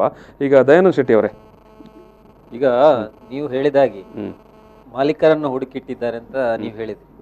ಆದ್ರೆ ವಾಸ್ತವ ಏನಂದ್ರೆ ಮಾಲೀಕರೇ ಸರ್ಕಾರವನ್ನು ಹುಡುಕಿಟ್ಟಿದ್ದಾರೆ. ಯಾವಾಗ ಈಗ ಆಳ್ವಿಕೆಯಲ್ಲಿರುವಂತ ಸರ್ಕಾರ ಆರಂಭದಲ್ಲಿ 2014ರಲ್ಲಿ ಬಂದ್ರು, ಅವ್ರು ಬಂದಂತ ವೇಗ, ಅವ್ರು ಮಾಡಿದಂತ ದುಡ್ಡು ಖರ್ಚು ಎಲ್ಲವೂ ಈ ದೇಶದ ಅತಿ ದೊಡ್ಡ ಶ್ರೀಮಂತರೇ ನಿರ್ಣಯ ಮಾಡಿ ತಂದಿಟ್ಟಿದ್ದಾರೆ. ತಂದು ಇಡುವಾಗ ಅವರು ಸ್ಪಷ್ಟವಾಗಿ ಈ ಕಂಡೀಷನ್ಗಳನ್ನೆಲ್ಲ ಹಾಕಿದ್ದಾರೆ. ಎಲ್ಲವನ್ನ ಖಾಸಗೀಕರಣ ಮಾಡಬೇಕು. ಮತ್ತೆ ಈಗ ನೋಡಿ, ಕೊರೋನಾದ ಇದರಲ್ಲಿ ಇಡೀ ಜಗತ್ತು ನಷ್ಟದಲ್ಲಿದೆ. ಆದ್ರೆ ನಮ್ಮ ಅಂಬಾನಿ ಅವರು ಎಷ್ಟೋ ಅವರ ಪಟ್ಟು ಜಾಸ್ತಿ ಆಯ್ತು ಈ ಕೊರೋನಾ ಲಾಕ್ಡೌನ್ ಸಂದರ್ಭದಲ್ಲಿ. ಅದೇ ಹೇಗೆ ಸಾಧ್ಯ ಆಯ್ತು? ಇದು ಇಲ್ಲಿರುವಂಥದ್ದು. ಆದ್ರಿಂದ ಈ ಲೂಟಿಕೋರ ವ್ಯವಸ್ಥೆಗೆ ಸರ್ಕಾರ ಸಂಪೂರ್ಣ ಶರಣಾಗಿದೆ. ಎಲ್ಲವನ್ನ ತಮ್ಮ ಲಾಭಕ್ಕೂ ಇದಕ್ಕೆ. ಈಗ ನೋಡಿ, ಮೆಸ್ಕಾಂನ ವಿಷಯಕ್ಕೆ ಬರುವುದಾದ್ರೆ, ಈಗಲೂ ಹೆಚ್ಚುವರಿ ಡಿಪಾಸಿಟ್ ಅನ್ನು ಕಲೆಕ್ಟ್ ಮಾಡ್ತಾ ಇದ್ದಾರೆ. ಯಾಕೆ? ಈಗ ಖಾಸಗಿಯವರಿಗೆ ಕೊಡೋದಿದ್ರೆ ಅವ್ರಿಗೆ ನಷ್ಟದಲ್ಲೇ ಕೊಡ್ಬಹುದಲ್ಲ, ಅವರ ಹಣ ಹಾಕ್ಲಿ. ಆದ್ರೆ ಅದನ್ನು ಮಾಡೋದಿಲ್ಲ. ಹೆಚ್ಚುವರಿ ಡಿಪಾಸಿಟ್ ಅಂದ್ರೆ ಒಂದು ಹಳೆಯ 10-15 ವರ್ಷದ ಹಿಂದೆ ಸಂಪರ್ಕ ತೆಗೆದುಕೊಂಡಂತ ಮನೆಯ ಡಿಪಾಸಿಟ್ ಆ ಕಾಲದಲ್ಲಿ 1,000 2,000 ಇರುತ್ತೆ. ಅಂದ್ರೆ ಈಗ ಏನಾಗಿದೆ, ಅದರ ಬಿಲ್ಲು ಜಾಸ್ತಿ ಆಗ್ತಾ ಬರ್ತದೆ. ಏನು ಫ್ಯಾನ್ ಹಾಕ್ತಾರೆ ಅಥವಾ ಇವರು ವರ್ಷಕ್ಕೆ 2 ಸಲ ವಿದ್ಯುತ್ ದರ ಏರಿಸುವಾಗ ಅಂದ್ರೆ ಡಿಪಾಸಿಟ್ ಇದಕ್ಕೂ ಕನೆಕ್ಷನ್ ಇರುವುದಿಲ್ಲ. ಅವ್ರು ಹೇಳೋದು ಡಿಪಾಸಿಟ್ ಕಮ್ಮಿ ಇದೆ, ನಿಮ್ಮ ಬಿಲ್ಲು ಜಾಸ್ತಿ ಬರುತ್ತೆ, 1,500 ಡಿಪಾಸಿಟ್ ಇದ್ರೆ 2,000 ನಿಮ್ಮ ಬಿಲ್ ಬರುತ್ತೆ, ನೀವು ಅದನ್ನ ತುಂಬಿ ಅಂತ ಹೇಳಿ. ಆ ಲೆಕ್ಕದಲ್ಲಿ ಎಷ್ಟೋ ಕೋಟ್ಯಾಂತರ ರೂಪಾಯಿಗಳನ್ನ ಈಗ ಈ ಎಲೆಕ್ಟ್ರಿಕ್ ಸಂಸ್ಥೆಗೆ ಇವರು ಸಂಗ್ರಹ ಮಾಡಿ ಇಡ್ತಾ ಇದ್ದಾರೆ. ಇದರ ಉದ್ದೇಶ ಏನು? ಜನರನ್ನ ಹೊಡೆದು ನೇರವಾಗಿ ಖಾಸಗಿ ಗುತ್ತೇದಾರಿ ಬಂಡವಾಳಗರಿಗೆ ಹಸ್ತಾಂತರಿಸುವಂತ ಕೆಲಸವನ್ನ ನೇರವಾಗಿ ಸರ್ಕಾರಗಳು ಮಾಡ್ತಾ ಇದ್ದಾರೆ. ಹೌದೌದು. ಈಗ ಸರಿ ಈಗ ನೀವು ಹೇಳುವಂತ ಒಂದೇ ನಿಮಿಷ ಅವರೇ, 1-2 ಲೈನ್ ಓದಿ ಮತ್ತೆ ನೀವು ಮುಂದುವರಿಸಿ. ಈಗ ನೀವು ಹೇಳ್ತೀರಿ ನಷ್ಟದಲ್ಲಿರುವುದನ್ನು ಅವರು ಯಥಾ ಪ್ರಕಾರ ತೆಕ್ಕೊಂಡು ನಡೆಸಲಿ ಅಂತ, ಅಥವಾ ಇಲ್ಲದ್ರೆ ಸರ್ಕಾರವೇ ನಡೆಸಲಿ ಅಂತ. ನೋಡಿ, ಈಗ ಹೊಸ ಈ ಒಂದು ಗೈಡ್ಲೈನ್ಸ್ ಏನು ಸ್ಟ್ಯಾಂಡರ್ಡ್ ಬಿಡ್ಡಿಂಗ್ ಡಾಕ್ಯುಮೆಂಟ್ ಈ ಒಂದು ಪ್ರಸ್ತಾಪಕ್ಕೆ ಸಂಬಂಧಪಟ್ಟ ಹಾಗೆ ಬಿಡುಗಡೆ ಆಗಿದೆ. ಅದರಲ್ಲಿ ಹೇಳ್ತಾರೆ ಅವರು, ಕೇಂದ್ರ ಇಂಧನ ಸಚಿವಾಲಯವು ಕಳೆದ ತಿಂಗಳ 22ನೇ ತಾರೀಕಿಗೆ ಖಾಸಗೀಕರಣಗೊಳಿಸುವ ಸಲುವಾಗಿ ಪ್ರಕ್ರಿಯೆಯನ್ನು ಪ್ರಾರಂಭಿಸಿ ಮಾರ್ಗಸೂಚಿಗಳ ಕರಡನ್ನು ಸ್ಟ್ಯಾಂಡರ್ಡ್ ಬಿಡ್ಡಿಂಗ್ ಡಾಕ್ಯುಮೆಂಟನ್ನು ಬಿಡುಗಡೆ ಮಾಡಿದೆ. ಕರಡಿನ ಪ್ರತಿಯ ಪ್ರಕಾರ ಅತಿ ಹೆಚ್ಚು ನಮೂದಿಸಿದ ಬಿಡ್ಡರಿಗೆ ವಿದ್ಯುತ್ ವಿತರಣಾ ಕಂಪನಿಗಳನ್ನು ಕ್ರೋಢೀಕೃತ ನಷ್ಟ ಹೊಣೆಗಾರಿಕೆಗಳಿಂದ ಮುಕ್ತವಾದ ಬ್ಯಾಲೆನ್ಸ್ ಶೀಟ್ ಅನ್ನು ಅವರಿಗೆ ತೋರಿಸಿ ಅವರಿಗೆ ಇದು ಮಾಡಬೇಕಂತ. ನಿಮ್ಮ ಏನು ಸರ್ಕಾರ ಅದನ್ನು ತುಂಬಿಸಬೇಕಂತ ಲೆಕ್ಕ. ಹೌದು, ಅದೇ ಅವರಿಗೆ ನೀವು ಕೊಡುವಾಗ ನಿಮ್ಮ ನಷ್ಟ, ನಿಮ್ಮ ಸಾಲ ಅದ್ಯಾವುದು ಅವರಿಗೆ ಅಲ್ಲಿ ಬಾಧ್ಯತೆಯನ್ನು ತೋರಿಸಬಾರದು ಅಂತ ಹೇಳ್ತಾರೆ ಅವರು. ಮುಂದಕ್ಕೆ ಹೋಗಿ ಇದು ಸೆಂಟ್ರಲ್ ಗವರ್ಮೆಂಟ್ ಇದೇ ಡಿಸ್ಕಮ್ ನವರ ನೀವು ಸಾಲ ತಗೊಳ್ಳಿ, ನೀವು ಪಬ್ಲಿಕ್ ಇದರಿಂದ ಸಾಲ ಪಡೆಯಿರಿ ಅಂತ ಅವಕಾಶ ಕೊಟ್ಟಿದೆ.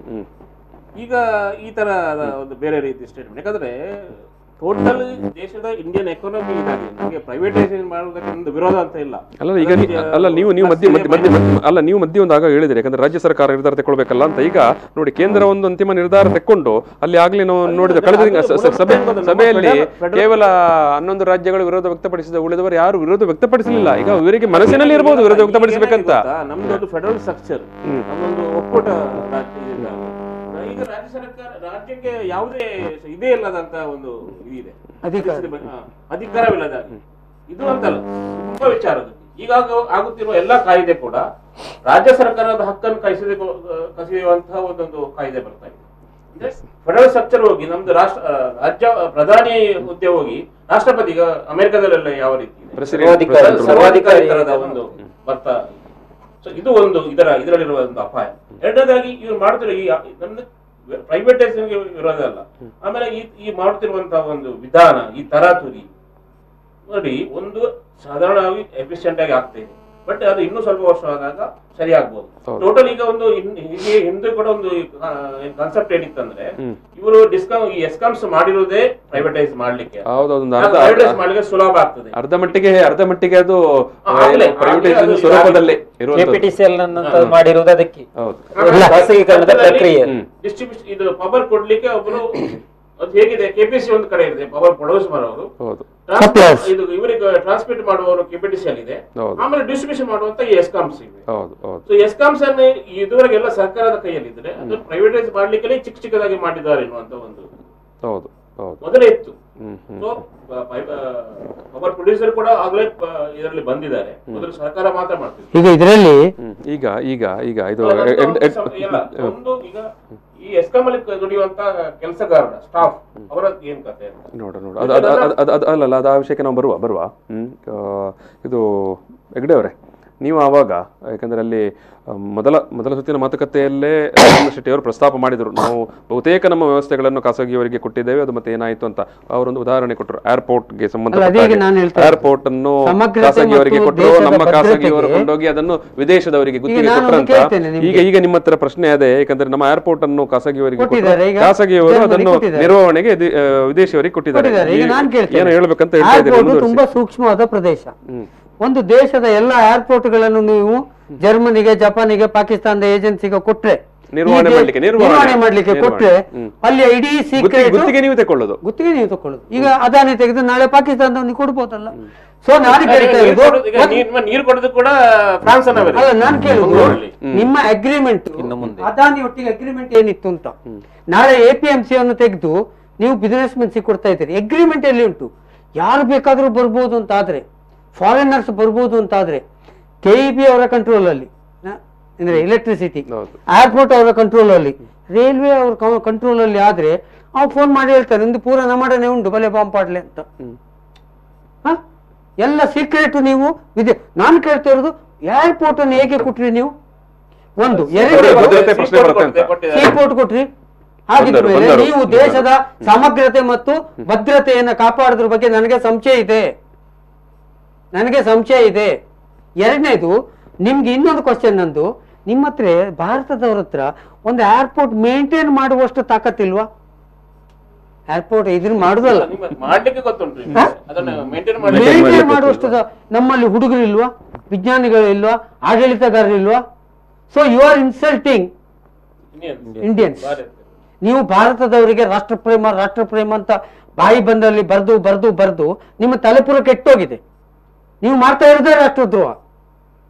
ಸ್ಟ್ರೇಟ್ ನನ್ನ ಇದು ಪ್ರಶ್ನೆ. ಇಲ್ಲರೂ ಯಾರೇ ಆಗ್ಲಿ ಕೇಂದ್ರ ಸರ್ಕಾರದ ಪರವಾಗಿ ಬಂದು ನಾನು ಕೇಳಬೇಕು, ಅತ್ಯಂತ ಸೂಕ್ಷ್ಮ ಪ್ರದೇಶ ಏರ್ಪೋರ್ಟ್ ಮತ್ತು ಪೋರ್ಟ್ಗಳಂತದ್ದನ್ನು ನೀವು ವಿದೇಶಿಯರ ಕೈಗೆ ಒಪ್ಪಿಸ್ತೀರಿ ಅಂತಾದ್ರೆ ನಿಮ್ಮದು ಯಾವ ಸೀಮೆ ರಾಷ್ಟ್ರ ಪ್ರೇಮ? ಇದು ತುಂಬಾ ನನಗೆ ಆಕ್ಚುಲಿ ತುಂಬಾ ಇದಾಯ್ತು. ಏನು ಭಯ ಆಯ್ತು. ನಮ್ಮ ಮನೆ ಎದುರಿಗೆ ಏರ್ಪೋರ್ಟ್ ಉಂಟು, ಕಾಣ್ತದೆ. ಅಲ್ಲಪ್ಪ, ಇಲ್ಲಿ ಬಂದು ಜಪಾನ್ ಕುತ್ಕೊಂಡು ಇಡೀ ಅದರ ಸ್ಕೆಚ್ ಸಿಗ್ತದೆ, ಅವನಿಗೆ ಸೀಕ್ರೆಟ್ ಸಿಗ್ತದೆ. ಅದನ್ನ ಯಾವ ದೇಶಕ್ಕೂ ಕೊಡ್ಬೋದಲ್ಲ, ಯಾವ ಗುಪ್ತಚರ ಇಲಾಖೆಗೂ ಕೊಡ್ಬೋದಲ್ಲ. ಅದರ ಏಜೆನ್ಸಿ ಇರುವುದು ಎಲ್ಲಿ? ಹೆಡ್ ಇರುವುದು ಫ್ರಾನ್ಸ್ ಅಲ್ಲಿ. ಹಾಗಿದ ಮೇಲೆ ಫೋರ್ಟ್ ಇದು ಇಂಡಿಯಾ ಫೋಟೋ. ನಾವು ಇಂಡಿಯನ್ಸು ಒಳಗೆ ಹೋಗುವಾಗ 50 ಸಾರಿ ಚೆಕ್ ಮಾಡ್ಬೇಕಂತೆ, ನಾವು ಫೋಟೋ ತೆಗಿಲಿಕ್ಕಿಲ್ಲಂತೆ. ಸೊ ನೀವು ವಿದೇಶಕ್ಕೆ ಬಂದು ಕುತ್ಕೊಂಡು ಅಲ್ಲಿ ಇಸ್ಬಿಟ್ಟು ಆಗ್ಬೋದಾ? ಹಾಗೇನೆ ಇದು ಕೂಡ ಮೆಸ್ಕಾಂ, ಇದೆಲ್ಲವೂ ಕೂಡ ಒಂದು ದೇಶದ ಒಟ್ಟು ಸಮಗ್ರ ಆಡಳಿತದ ಅತ್ಯಂತ ಸಂವೇದನಾಶೀಲ ಮತ್ತು ಸೂಕ್ಷ್ಮವಾದ ಕ್ಷೇತ್ರಗಳು. ತುಂಬಾ ನಮ್ಮ ದೇಶದ ತುಂಬಾ ಜನರು ನೇರವಾಗಿ ಡಿಪೆಂಡ್ ಆಗಿರುವಂತದ್ದು. ಬ್ಲಾಕ್ ಮೇಲ್ ಮಾಡಬಹುದಲ್ಲ ಈ ದೇಶವನ್ನು ನಾಳೆ. ನೀವು ಇವತ್ತು ಅದಾನಿ ಕೊಟ್ಟಿದ್ದೇವೆ, ರಿಲಯನ್ಸ್ ಕೊಟ್ಟಿದ್ದೇವೆ, ನಮ್ಮವ್ರೆ ಫೈನ್. ರಾತ್ರಿ ಬೆಳಗ್ಗೆ ಆಗುವಾಗ ಎಲ್ಲ ಫಾರಿನ್. ಇಡೀ ದೇಶವನ್ನೇ ನೀವು ಯಾರ ಕೈ ಕೊಟ್ಟಿದ್ದೀರಿ? ಇದು ನನ್ನದು ಈ ಚರ್ಚೆಯಲ್ಲಿ ನನಗೆ ಸಿಗಬೇಕಾದಂತ ಉತ್ತರ. ಯಾರ ಒಟ್ಟಿಗೂ ನಾನು ಸಂವಾದಕ್ಕೆ ರೆಡಿ ಇದ್ದೇನೆ. ನನ್ನ ಪ್ರಶ್ನೆ ಇದೆ ಇಷ್ಟೇ. ಇನ್ನು ಉಳಿದಿರುವಂತದ್ದು ಸೇನೆ ಮಾತ್ರ. ಸೇನೆಯನ್ನು ಖಾಸಗೀಕರಣ ಕೊಡ್ಲಿಕ್ಕೆ ಬೇರೆ ಬೇರೆ ಅಂದ್ರೆ ಈ ರಕ್ಷಣಾ ಸಾಮಗ್ರಿಗಳನ್ನೆಲ್ಲ ವಿದೇಶಿ ಕಂಪನಿಗಳಿಂದ ತುಂಬಿಸುವಂತದ್ದು ಇದೆಲ್ಲ ಮಾಡ್ತಾ ಇದ್ದಾರೆ. ಇನ್ನು ಸೈನಿಕರನ್ನು ಇನ್ನು ಸರ್ಕಾರದ್ದೇ ಡಿಫೆನ್ಸ್ ಇಂಡಸ್ಟ್ರೀಸ್ ಇದೆ, ಅವರಿಗೆ ಕೊಡ್ಬೋದಿತ್ತಲ್ಲ, ಪ್ರೈವೇಟ್ ಅವರಿಗೆ ಕೊಡುದು. ಎಸ್ ನಾವು ಮುಂದೆ ಚರ್ಚೆ ಮಾಡುವ. ನೀವು ಆಗ್ಲೇ ಹೇಳಿದಾಗೆ ಏನು ಈ ಒಂದು ಎಸ್ಕಾಂನ ನೌಕರರ ಕತೆ ಏನು, ಮುಂದೆ ಅಧಿಕಾರಿಗಳ ಕತೆ ಏನು, ಮತ್ತೆ ಬಳಕೆದಾರರ ಕತೆ ಏನು ಅಂತ ನಾವು ಒಂದು ಸಣ್ಣ ಬ್ರೇಕ್ ತಗೊಳ್ಳೋ. ಬ್ರೇಕ್ ನಂತರ ಈ ಒಂದು ಚರ್ಚೆ ಮತ್ತೆ ಮುಂದುವರಿತದೆ. ಪ್ರಚಲಿತ ಈ ಕಾರ್ಯಕ್ರಮದ ಪ್ರಾಯೋಜಕರು ರೋಹನ್ ಕಾರ್ಪೊರೇಷನ್, ಸಹ ಪ್ರಾಯೋಜಕರು Father Muller's charitable trust, SDM college Ujire, V K furniture and electronics. ESCOM ಖಾಸಗೀಕರಣ ಈ ಒಂದು ಸಂವಾದವನ್ನು ಮತ್ತೆ ಮುಂದುವರಿಸಿದ್ದೇವೆ. ಈ ಸಂದರ್ಭದಲ್ಲಿ ನಮ್ಮ ಜೊತೆಗೆ ದಯಾನಂದ ಶೆಟ್ಟಿ ಅವರು, ಎಂ ಜಿ ಹೆಗ್ಡೆ ಅವರು ಮತ್ತು ರಮೇಶ್ ಪೆರ್ಲಾ ಅವರು ಭಾಗವಹಿಸ್ತಾ ಇದ್ದಾರೆ. ಈಗಾಗಲೇ ಈ ಒಂದು ವಿದ್ಯುತ್ ವಿತರಣಾ ಕಂಪನಿಗಳನ್ನು ಖಾಸಗೀಕರಣ ಮಾಡಿದರೆ ಏನಾಗುತ್ತೆ ಅನ್ನೋ ವಿಚಾರವನ್ನು ನಾವಿಲ್ಲಿ ಚರ್ಚೆ ಮಾಡಿದ್ದೇವೆ. ನಾನು ಮತ್ತೆ ನೆನಪಿಸುವಂಥದ್ದು, ಒಂದು ಕೇಂದ್ರ ಸರ್ಕಾರ ಎಷ್ಟು ತರಾತುರಿಯಲ್ಲಿ ಈ ಒಂದು ವಿತರಣಾ ಜಾಲಗಳನ್ನು ಖಾಸಗೀಕರಣ ಮಾಡಬೇಕು ಅಂತ ಹೊರಟಿದೆ ಅಂತ. ಸಾಮಾನ್ಯವಾಗಿ ನಮ್ಮಲ್ಲಿ ಏನಾದರೂ ಒಂದು ಪ್ರಸ್ತಾಪಗಳು ಬಂದರೆ ಮತ್ತೆ ಅದು ಜಾರಿಗೆ ಬರಬೇಕಿದ್ದರೆ ವರ್ಷಗಳು ತಗೊಳ್ತದೆ. ಇಲ್ಲಿ ನೋಡಿ, ಇದು ಮೊನ್ನೆ ಜುಲೈ 3ರಂದು, ಇದೇ ವರ್ಷದ ಮೊನ್ನೆ ಜುಲೈ ಹೌದು 2020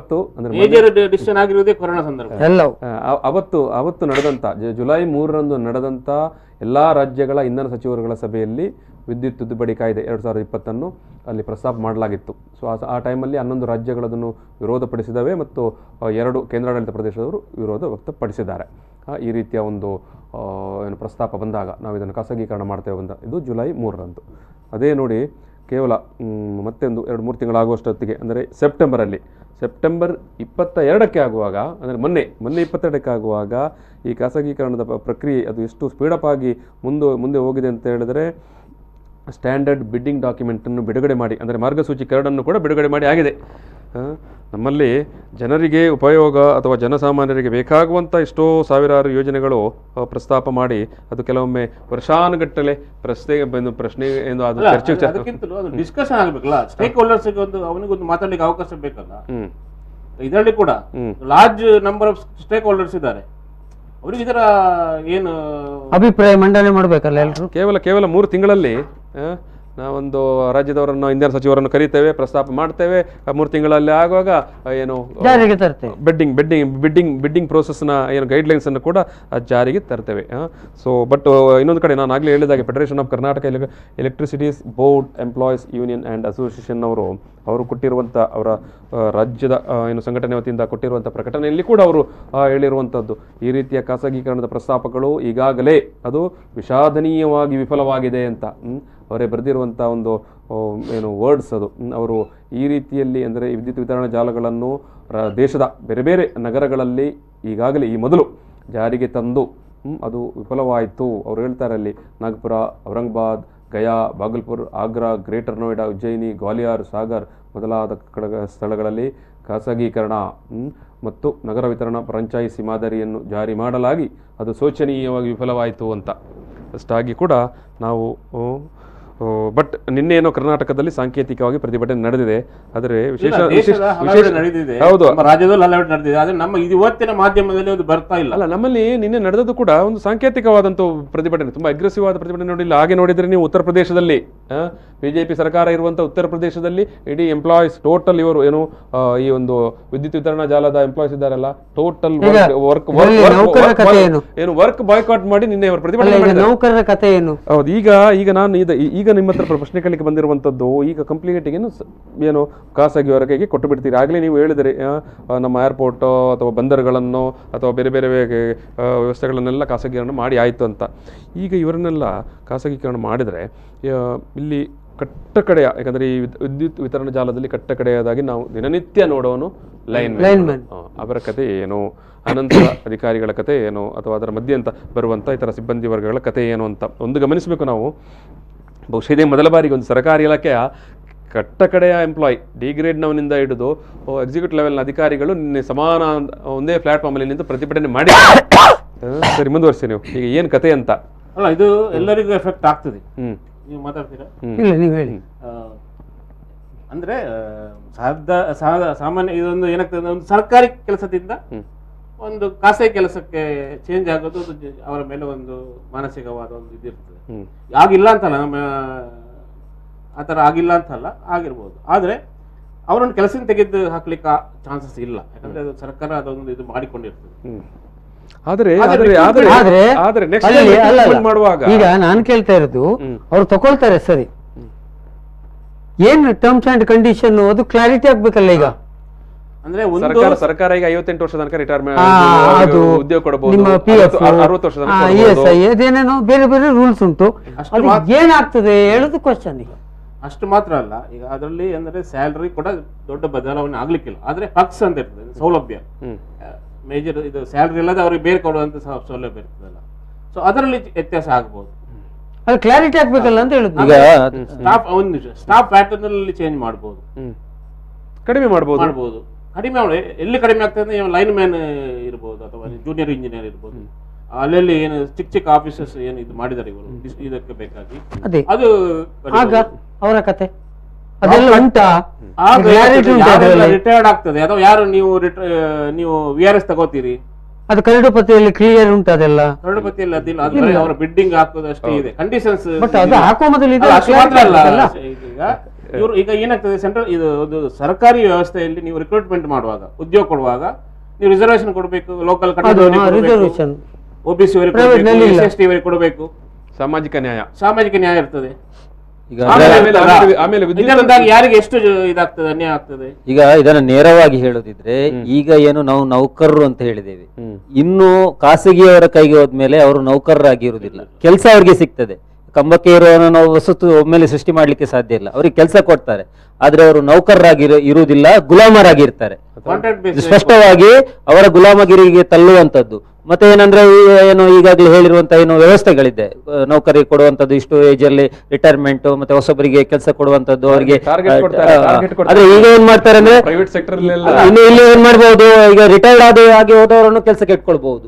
ಅವ್ರಿಗೆ ಅದು ಎಕ್ಸಿಕ್ಯೂಟಿವ್ ಲೆವೆಲ್ ಬೇಕಾಗ್ತದೆ ಅಲ್ಲ, ಅದು ಎಕ್ಸಿಕ್ಯೂಟಿವ್ ಲೆವೆಲ್ ಅಲ್ಲಿ ಇಟ್ಕೊಳ್ತಾರೆ. ಒಂದಷ್ಟು ಮ್ಯಾನೇಜರ್ಗಳನ್ನು ಮಾಡಕ್ಕೋ ಅಥವಾ ಜನರಲ್ ಮ್ಯಾನೇಜರ್ಗಳನ್ನು ಮಾಡ್ಲಿಕ್ಕೆ ಇಟ್ಕೊಳ್ತಾರೆ. ಅವರ ಸಂಖ್ಯೆ ಕಡಿಮೆ ಇರ್ತದೆ. ಈಗ ಒಟ್ಟಾರೆ ಒಂದ್ ನಿಮಿಷ ನಾನು ಮುಗಿಸ್ತೇನೆ. ಒಟ್ಟಾರೆಯಾಗಿ ಇಡೀ ದೇಶದಲ್ಲಿ ಎಲ್ಲಾ ಕ್ಷೇತ್ರಗಳಲ್ಲಿ ನಿರುದ್ಯೋಗ ಸೃಷ್ಟಿಯಾಗಿದೆ. ನಿರುದ್ಯೋಗಿಗಳು ಈಗ ಎಲ್ಲಾ ಕಡೆ ತುಂಬಿ ಹೋಗಿದ್ದಾರೆ. ಎಲ್ಲೂ ಕೂಡ ಕೆಲಸ ಇಲ್ಲ. ಎಲ್ಲಾ ಕ್ಷೇತ್ರಗಳಲ್ಲಿ ಕೆಲಸ ಕಳೆದುಕೊಂಡಿದ್ದರಿಂದ ಈ ಕ್ಷೇತ್ರವನ್ನು ಖಾಸಗೀಕರಣ ಮಾಡೋದ್ರಿಂದ ಇನ್ನಷ್ಟು ನಿರುದ್ಯೋಗ ಸಮಸ್ಯೆ ಜಾಸ್ತಿ ಆಗ್ತದೆ. ಇನ್ನಷ್ಟು ಅಂದ್ರೆ ಅವರು ಏನ್ ಮಾಡ್ತಾರೆ, ಅವರು ಲಾಭಕೋರ ದೃಷ್ಟಿಯನ್ನೇ ನೋಡ್ತಾರೆ. ಇಲ್ಲಿ ಈಗ 10 ಲೈನ್ ಮ್ಯಾನ್ ಇದ್ರೆ 8 ಮಂದಿ ಹತ್ರನೇ ಕೆಲಸ ಮಾಡಿಸಬಹುದು, 5 ಮಂದಿ ಹತ್ರನೇ ಮಾಡಿಸಬಹುದು, ಅಥವಾ ಇನ್ನು ಬೇರೆ ಬೇರೆ ಅಧಿಕಾರಿಗಳ ಪೋಸ್ಟ್ ಗಳನ್ನ ಕಮ್ಮಿ ಮಾಡಬಹುದು. ಇವೆಲ್ಲ ಇವುಗಳನ್ನ ನಾವು ನೋಡುವ ಅದೆಲ್ಲ ಕ್ಲಾರಿಟಿ ಆಗದೆ ಇದು ಮಾಡಬಾರ್ದಲ್ಲ. ಇಲ್ಲ, ಅದು ಮಾಡುವವರು ಯಾರು? ಈಗ ಮಾಡುವವರಿಗೆ ಅದೇನು ಬಿದ್ದು ಹೋಗಿಲ್ಲ. ಈ ಕೇಂದ್ರ ಸರ್ಕಾರಕ್ಕೆ ಜನಸಾಮಾನ್ಯರ, ಕಾರ್ಮಿಕರ ಅಥವಾ ದುಡಿಯುವ ವರ್ಗದ ಯಾವುದೇ ಚಿಂತನೆಗಳಿಲ್ಲ. ಅವರೆಲ್ಲವೂ ಲಾಭಕೋರ ದೃಷ್ಟಿಯನ್ನು ನೋಡ್ತಾ ಇದ್ದಾರೆ ಮತ್ತು ಲಾಭಕೋರ ತನವನ್ನ ಮಾಡುವವರಿಗೆ ಎಲ್ಲವನ್ನ ದೋಚಿಕೊಡ್ತಾ ಇದ್ದಾರೆ. ಎಲ್ಲವನ್ನ ಗಂಟು ಮೂಟೆ ಕಟ್ಟಿ ಅವರ ಮಡಿಲಿಗೆ ಹಾಕ್ತಾ ಒಂದು ಕ್ರೂರ ಖಾಸಗೀಕರಣ ನಡೀತಾ ಇದೆ. ESCOM ಬಲಿಯಾಗ್ತಾ ಇದೆ. ಇದನ್ನು ನಾವು ಎಲ್ಲರೂ ವಿರೋಧಿಸಬೇಕು. ಇಡೀ ದೇಶದ ಜನತೆ, ಅದರಲ್ಲಿ ಉದ್ಯೋಗ ಇರ್ಬೋದು ಅಥವಾ ಬೇರೆ ಎಲ್ಲಾ ಕ್ಷೇತ್ರದವರು ವಿರೋಧಿಸಬೇಕು. ಕೇವಲ ಎಲೆಕ್ಟ್ರಿಸಿಟಿ ಸಂಬಂಧಪಟ್ಟವರಲ್ಲ. ಇಲ್ಲಿ ಏನಾಗಿದೆ ಅಂದ್ರೆ ಇನ್ನು ನಾವು ಗ್ರಾಹಕರಿದ್ದೀವಿ, ನಮ್ಮನ್ನು ಸುಲಿಯುವಂತ ಕೆಲಸ ನಡೀತಾ ಇದೆ. ಈಗ ಏನು ಯೂನಿಟಿಗೆ ಈಗ ಇರುವಂತ ರೇಟಿಗೂ ಇನ್ನವರು 10 ಪಟ್ಟು ಮಾಡಿದ್ರು ನಾವು ಕೊಡ್ಬೇಕು, 20 ಪಟ್ಟು ಮಾಡಿದ್ರು ನಾವು ಕೊಡ್ಬೇಕಾಗ್ತದೆ. ಅಂದ್ರೆ ವಿದ್ಯುತ್ ಇಲ್ಲದೆ ಈಗ ಯಾರಿಗೂ ಬದುಕೇ ಇಲ್ಲ ಅನ್ನುವಂತ ಪರಿಸ್ಥಿತಿ ನಿರ್ಮಾಣ ಆಗಿದ್ರಿಂದ ಇದೊಂದು ದೊಡ್ಡ ಬ್ಲಾಕ್ ಮೇಲ್ ಮತ್ತು ಲೂಟಿಕೋರ ಪರಿಸ್ಥಿತಿಗೆ ಹೋಗೋದ್ರಿಂದ ಇಡೀ ದೇಶದ ಜನತೆ ಇದನ್ನ ವಿರೋಧ ಮಾಡಲೇಬೇಕು ಅನ್ನೋಂತ ನನ್ನ ಒಂದು ವಾದ. ಈಗ ಕೊನೆ 2 ನಿಮಿಷ ಮಾತ್ರ. ಇದು ಹೆಗ್ಡೆ ಅವರೇ, ನನ್ನ ಸಿಂಪಲ್, ಈ ನೀವು ಬಿಡ್ಡರ್ ಕೊಟ್ಟಿದ್ದೀರಲ್ಲ, ಅವ್ರು ಸಬ್ ಕಾಂಟ್ರಾಕ್ಟ್ ಕೊಡ್ಬೋದಾ, ಫಾರಿನರ್ಸ್ ಕೊಡ್ಬೋದಾ, ಪಾಕಿಸ್ತಾನದವ್ರಿಗೆ ಕೊಡ್ಬೋದಾ? ಇದರ ಕ್ಲಾರಿಟಿ ಬರೋ ತನಕ ನಾನು ಈ ಎಲ್ಲ ನಿರ್ಧಾರಗಳಿಗೆ ನನ್ನ ವಿರೋಧ ಉಂಟು. ಈ ದೇಶದ ಸಮಗ್ರತೆ ಮತ್ತು ಭದ್ರತೆಯ ದೃಷ್ಟಿಯಿಂದ ಸಿಕ್ಕವರಿಗೆ ಕಾಂಟ್ರಾಕ್ಟ್ ಹೋಗ್ತದೆ ಅಂತ ಆದ್ರೆ, ವಿದೇಶಿಗರ ಕೈಗೆ ದೇಶದ ಆಸ್ತಿಗಳು ಹೋಗ್ತದೆ ಅಂತ ಆದ್ರೆ ಅದು ಕ್ಲಾರಿಟಿ ಆಗೋ ತನಕ ನನ್ನ ವಿರೋಧ ಉಂಟು. ಇದು ಪ್ರಹ್ಲಾದ್ ಅವರೇ, ಕೊನೆಯದಾಗಿ ರೈತರದ್ದು ಕಥೆ ಏನಾಗುತ್ತೆ ಅಂತ. ರೈತರದ್ದು ಸಮಸ್ಯೆ ಆಗ್ತದೆ. ಮತ್ತೆ ಈ ಸ್ಮಾಲ್ ಸ್ಕೇಲ್ ಇಂಡಸ್ಟ್ರಿ ಅವರದ್ದು ರಿಯಾಯಿತಿಯಲ್ಲಿ ವಿದ್ಯುತ್ ಸಿಗ್ತಾ ಉಂಟು. ರಿಯಾಯಿತಿ ಸಿಗುದಿಲ್ಲ. ಯಾಕಂದ್ರೆ ಅಲ್ಲಿ ಏನಾಗ್ತದೆ ಅಂದ್ರೆ, ನಿಮ್ಗೆ ರೈತರದ್ದು ಯಾವಾಗ ರೈತರಿಗೆ ಎಲೆಕ್ಟ್ರಿಸಿಟಿ ಬೇಕಾಗಿರೋದು 4 ತಿಂಗಳ ಅಥವಾ ರೈನಿ ಸೀಸನ್ ಅಲ್ಲಿ ಬೇಕಾಗುದಿಲ್ಲ. ನೀವು ಅಂದ್ರೆ ಈಗ ಸರ್ಕಾರ ಆ ರೀತಿ ಇದು ಮಾಡ್ತಾ ಇಲ್ಲ. ಅದು ಇವ್ರು ಬಂದ್ರೆ ನೀವು ಇಡೀ ವರ್ಷದ್ದು ಕೊಡಬೇಕು, ಈ ತರದ ಬಿಲ್ ಹಾಕಿದ್ರೆ ಅದೊಂದು ಅಂದ್ರೆ ಸ್ಲ್ಯಾಬ್ ರೇಟ್ ಎಲ್ಲ ಹಾಕುವಂತ ಪರಿಸ್ಥಿತಿ ಕೆಲವೊಂದು ಇದೆ, ಬೇರೆ ಬೇರೆ ಇದಿದೆ. ಸೊ ಅವರಿಗೆ ಅಡ್ಡಿ ಹಾಗೆ ಆಗ್ತದೆ. ಆಮೇಲೆ ನನ್ನಂದ್ರೆ ಇದು ಆಕ್ಚುಲಿ ಈ ಇಂದಿನ ಪರಿಸ್ಥಿತಿಯಲ್ಲಿ ಡಿಸ್ಕಾಮ್ ಅಥವಾ ಈ ESCOM ಏನಿದೆ, ಡಿಸ್ಟ್ರಿಬ್ಯೂಷನ್ ಕಂಪನೀಸ್ ಅನ್ನು ಪ್ರೈವೇಟೈಸ್ ಮಾಡುವ ಸಮಯ ಇದಲ್ಲ. ಯಾಕಲ್ಲ ಅಂದ್ರೆ ಆ ಟೈಮ್ ಬಂದಿಲ್ಲ. ಅದರ ಆರ್ಥಿಕ ವ್ಯವಸ್ಥೆ ಇರ್ಬೋದು, ಅದರ ಡಿಸ್ಟ್ರಿಬ್ಯೂಷನ್ ವ್ಯವಸ್ಥೆ ಇರ್ಬೋದು, ಆರ್ಥಿಕ ವ್ಯವಸ್ಥೆ ಒಂದು ಕಡೆಯಿಂದ ಕೊರೋನಾ ಕೊಟ್ಟ ಹೊಡೆತ ಈ ಸಂದರ್ಭದಲ್ಲಿ ಮಾಡುದಲ್ಲ. ನಿಮ್ಮ ಖಜಾನೆಯಲ್ಲಿ ದುಡ್ಡಿಲ್ಲ ಅಂತ ಅಂದ್ರೆ ಸಿಕ್ಕಿದನ್ನೆಲ್ಲ ಮಾರಾಟ ಮಾಡುದಲ್ಲ. ಸೊ ಇದು ತೀರ್ಮಾನ ರಾಜ್ಯದ ದೇಶದ ಹಿತದೃಷ್ಟಿಯಿಂದ, ದೇಶದ ಜನರ ಹಿತದೃಷ್ಟಿಯಿಂದ, ದೇಶ ಪ್ರೇಮದ ಹಿತದೃಷ್ಟಿಯಿಂದ ಸರಿಯಲ್ಲ. ಇದು ದೇಶವನ್ನ ನಾಶದತ್ತ ಕೊಂಡೋಗ್ತದೆ. ಇದು ನಮ್ಮ ದೇಶದ ಎಲ್ಲ ವ್ಯವಸ್ಥೆಗಳನ್ನ ವಿನಾಶದತ್ತ ಕೊಂಡೋಗ್ತದೆ. ಖಾಸಗೀಕರಣವನ್ನು ಕೂಡಲೇ ನಿಲ್ಲಿಸಬೇಕು, ಇಲ್ಲದಿದ್ದರೆ ಜನ ಇದರ ವಿರುದ್ಧ ದಂಗೆ ಏಳಬೇಕು. ನೋಡ ವೀಕ್ಷಕರೇ, ಈ ಒಂದು ESCOM ಖಾಸಗೀಕರಣ ಅಂದರೆ ಎಲೆಕ್ಟ್ರಿಸಿಟಿ ಸಪ್ಲೈಸ್ ಕಂಪನಿಗಳ ಅದು ಈಗ ಏನು ಆಯಾಯ ಒಂದು ಪ್ರಾದೇಶಿಕವಾಗಿ MESCOM ಅಂತ ಇರ್ತದೆ, BESCOM ಅಂತ ಇರ್ತದೆ. ಸೊ ಇವೆಲ್ಲವನ್ನು ದೇಶವ್ಯಾಪಿಯಾಗಿ ಖಾಸಗೀಕರಣ ಮಾಡಲಿಕ್ಕೆ ಹೊರಟಿದ್ದಾರೆ. ಇದರ ಬಗ್ಗೆ ಮೊದಲ ಹಂತದಲ್ಲಿ ಏನೋ ಈ ಒಂದು ESCOMನಲ್ಲಿ ಕೆಲಸ ಮಾಡ್ತಿರುವಂಥ ತಳಮಟ್ಟದ ಎಂಪ್ಲಾಯೀಸ್ ಇರ್ಬೋದು ಅಥವಾ ಅಧಿಕಾರಿ ಮಟ್ಟದಲ್ಲಿರೋರು ಎಲ್ಲರೂ ಒಂದು ಸಾಂಕೇತಿಕವಾದ ಪ್ರತಿಭಟನೆಗಳನ್ನು ನಮ್ಮ ರಾಜ್ಯದಲ್ಲಿ ಕಂಡಿದೆ. ಉತ್ತರ ಪ್ರದೇಶದಲ್ಲಂತೂ ನಿನ್ನೆ ಇಡೀ ದಿವಸ ಅವರ ಕೆಲಸವನ್ನೇ ಬಾಯ್ಕಾಟ್ ಮಾಡಿ ಒಂದು ತೀವ್ರ ಸ್ವರೂಪದ ಪ್ರತಿಭಟನೆಯನ್ನು ಕೂಡ ಕೊಟ್ಟಿದ್ದಾರೆ. ಏನಾಗುತ್ತೆ ಅಂತ ನೋಡುವ. ಸೊ ಈ ಒಂದು ಸಂವಾದದಲ್ಲಿ ಭಾಗವಹಿಸಿದಂಥ ಪತ್ರಕರ್ತರಾಗಿರುವಂಥ ರಮೇಶ್ ಪೆರ್ಲಾ ಅವರಿಗೆ, ಜೊತೆಗೆ ದಯಾನಂದ್ ಶೆಟ್ಟಿ ಅವರಿಗೆ ಮತ್ತು MG ಹೆಗ್ಡೆ ಅವರಿಗೆ ನಾನು ವೀಕ್ಷಕರ ಪರವಾಗಿ ಪ್ರೀತಿಯಿಂದ ಧನ್ಯವಾದವನ್ನು ಸಲ್ಲಿಸ್ತಾ, ವೀಕ್ಷಕರೇ ಈ ಒಂದು ಸಂವಾದವನ್ನು ಇಲ್ಲಿಗೆ ಮುಗಿಸ್ತಾ ಇದ್ದೇವೆ. ನಮಸ್ಕಾರ.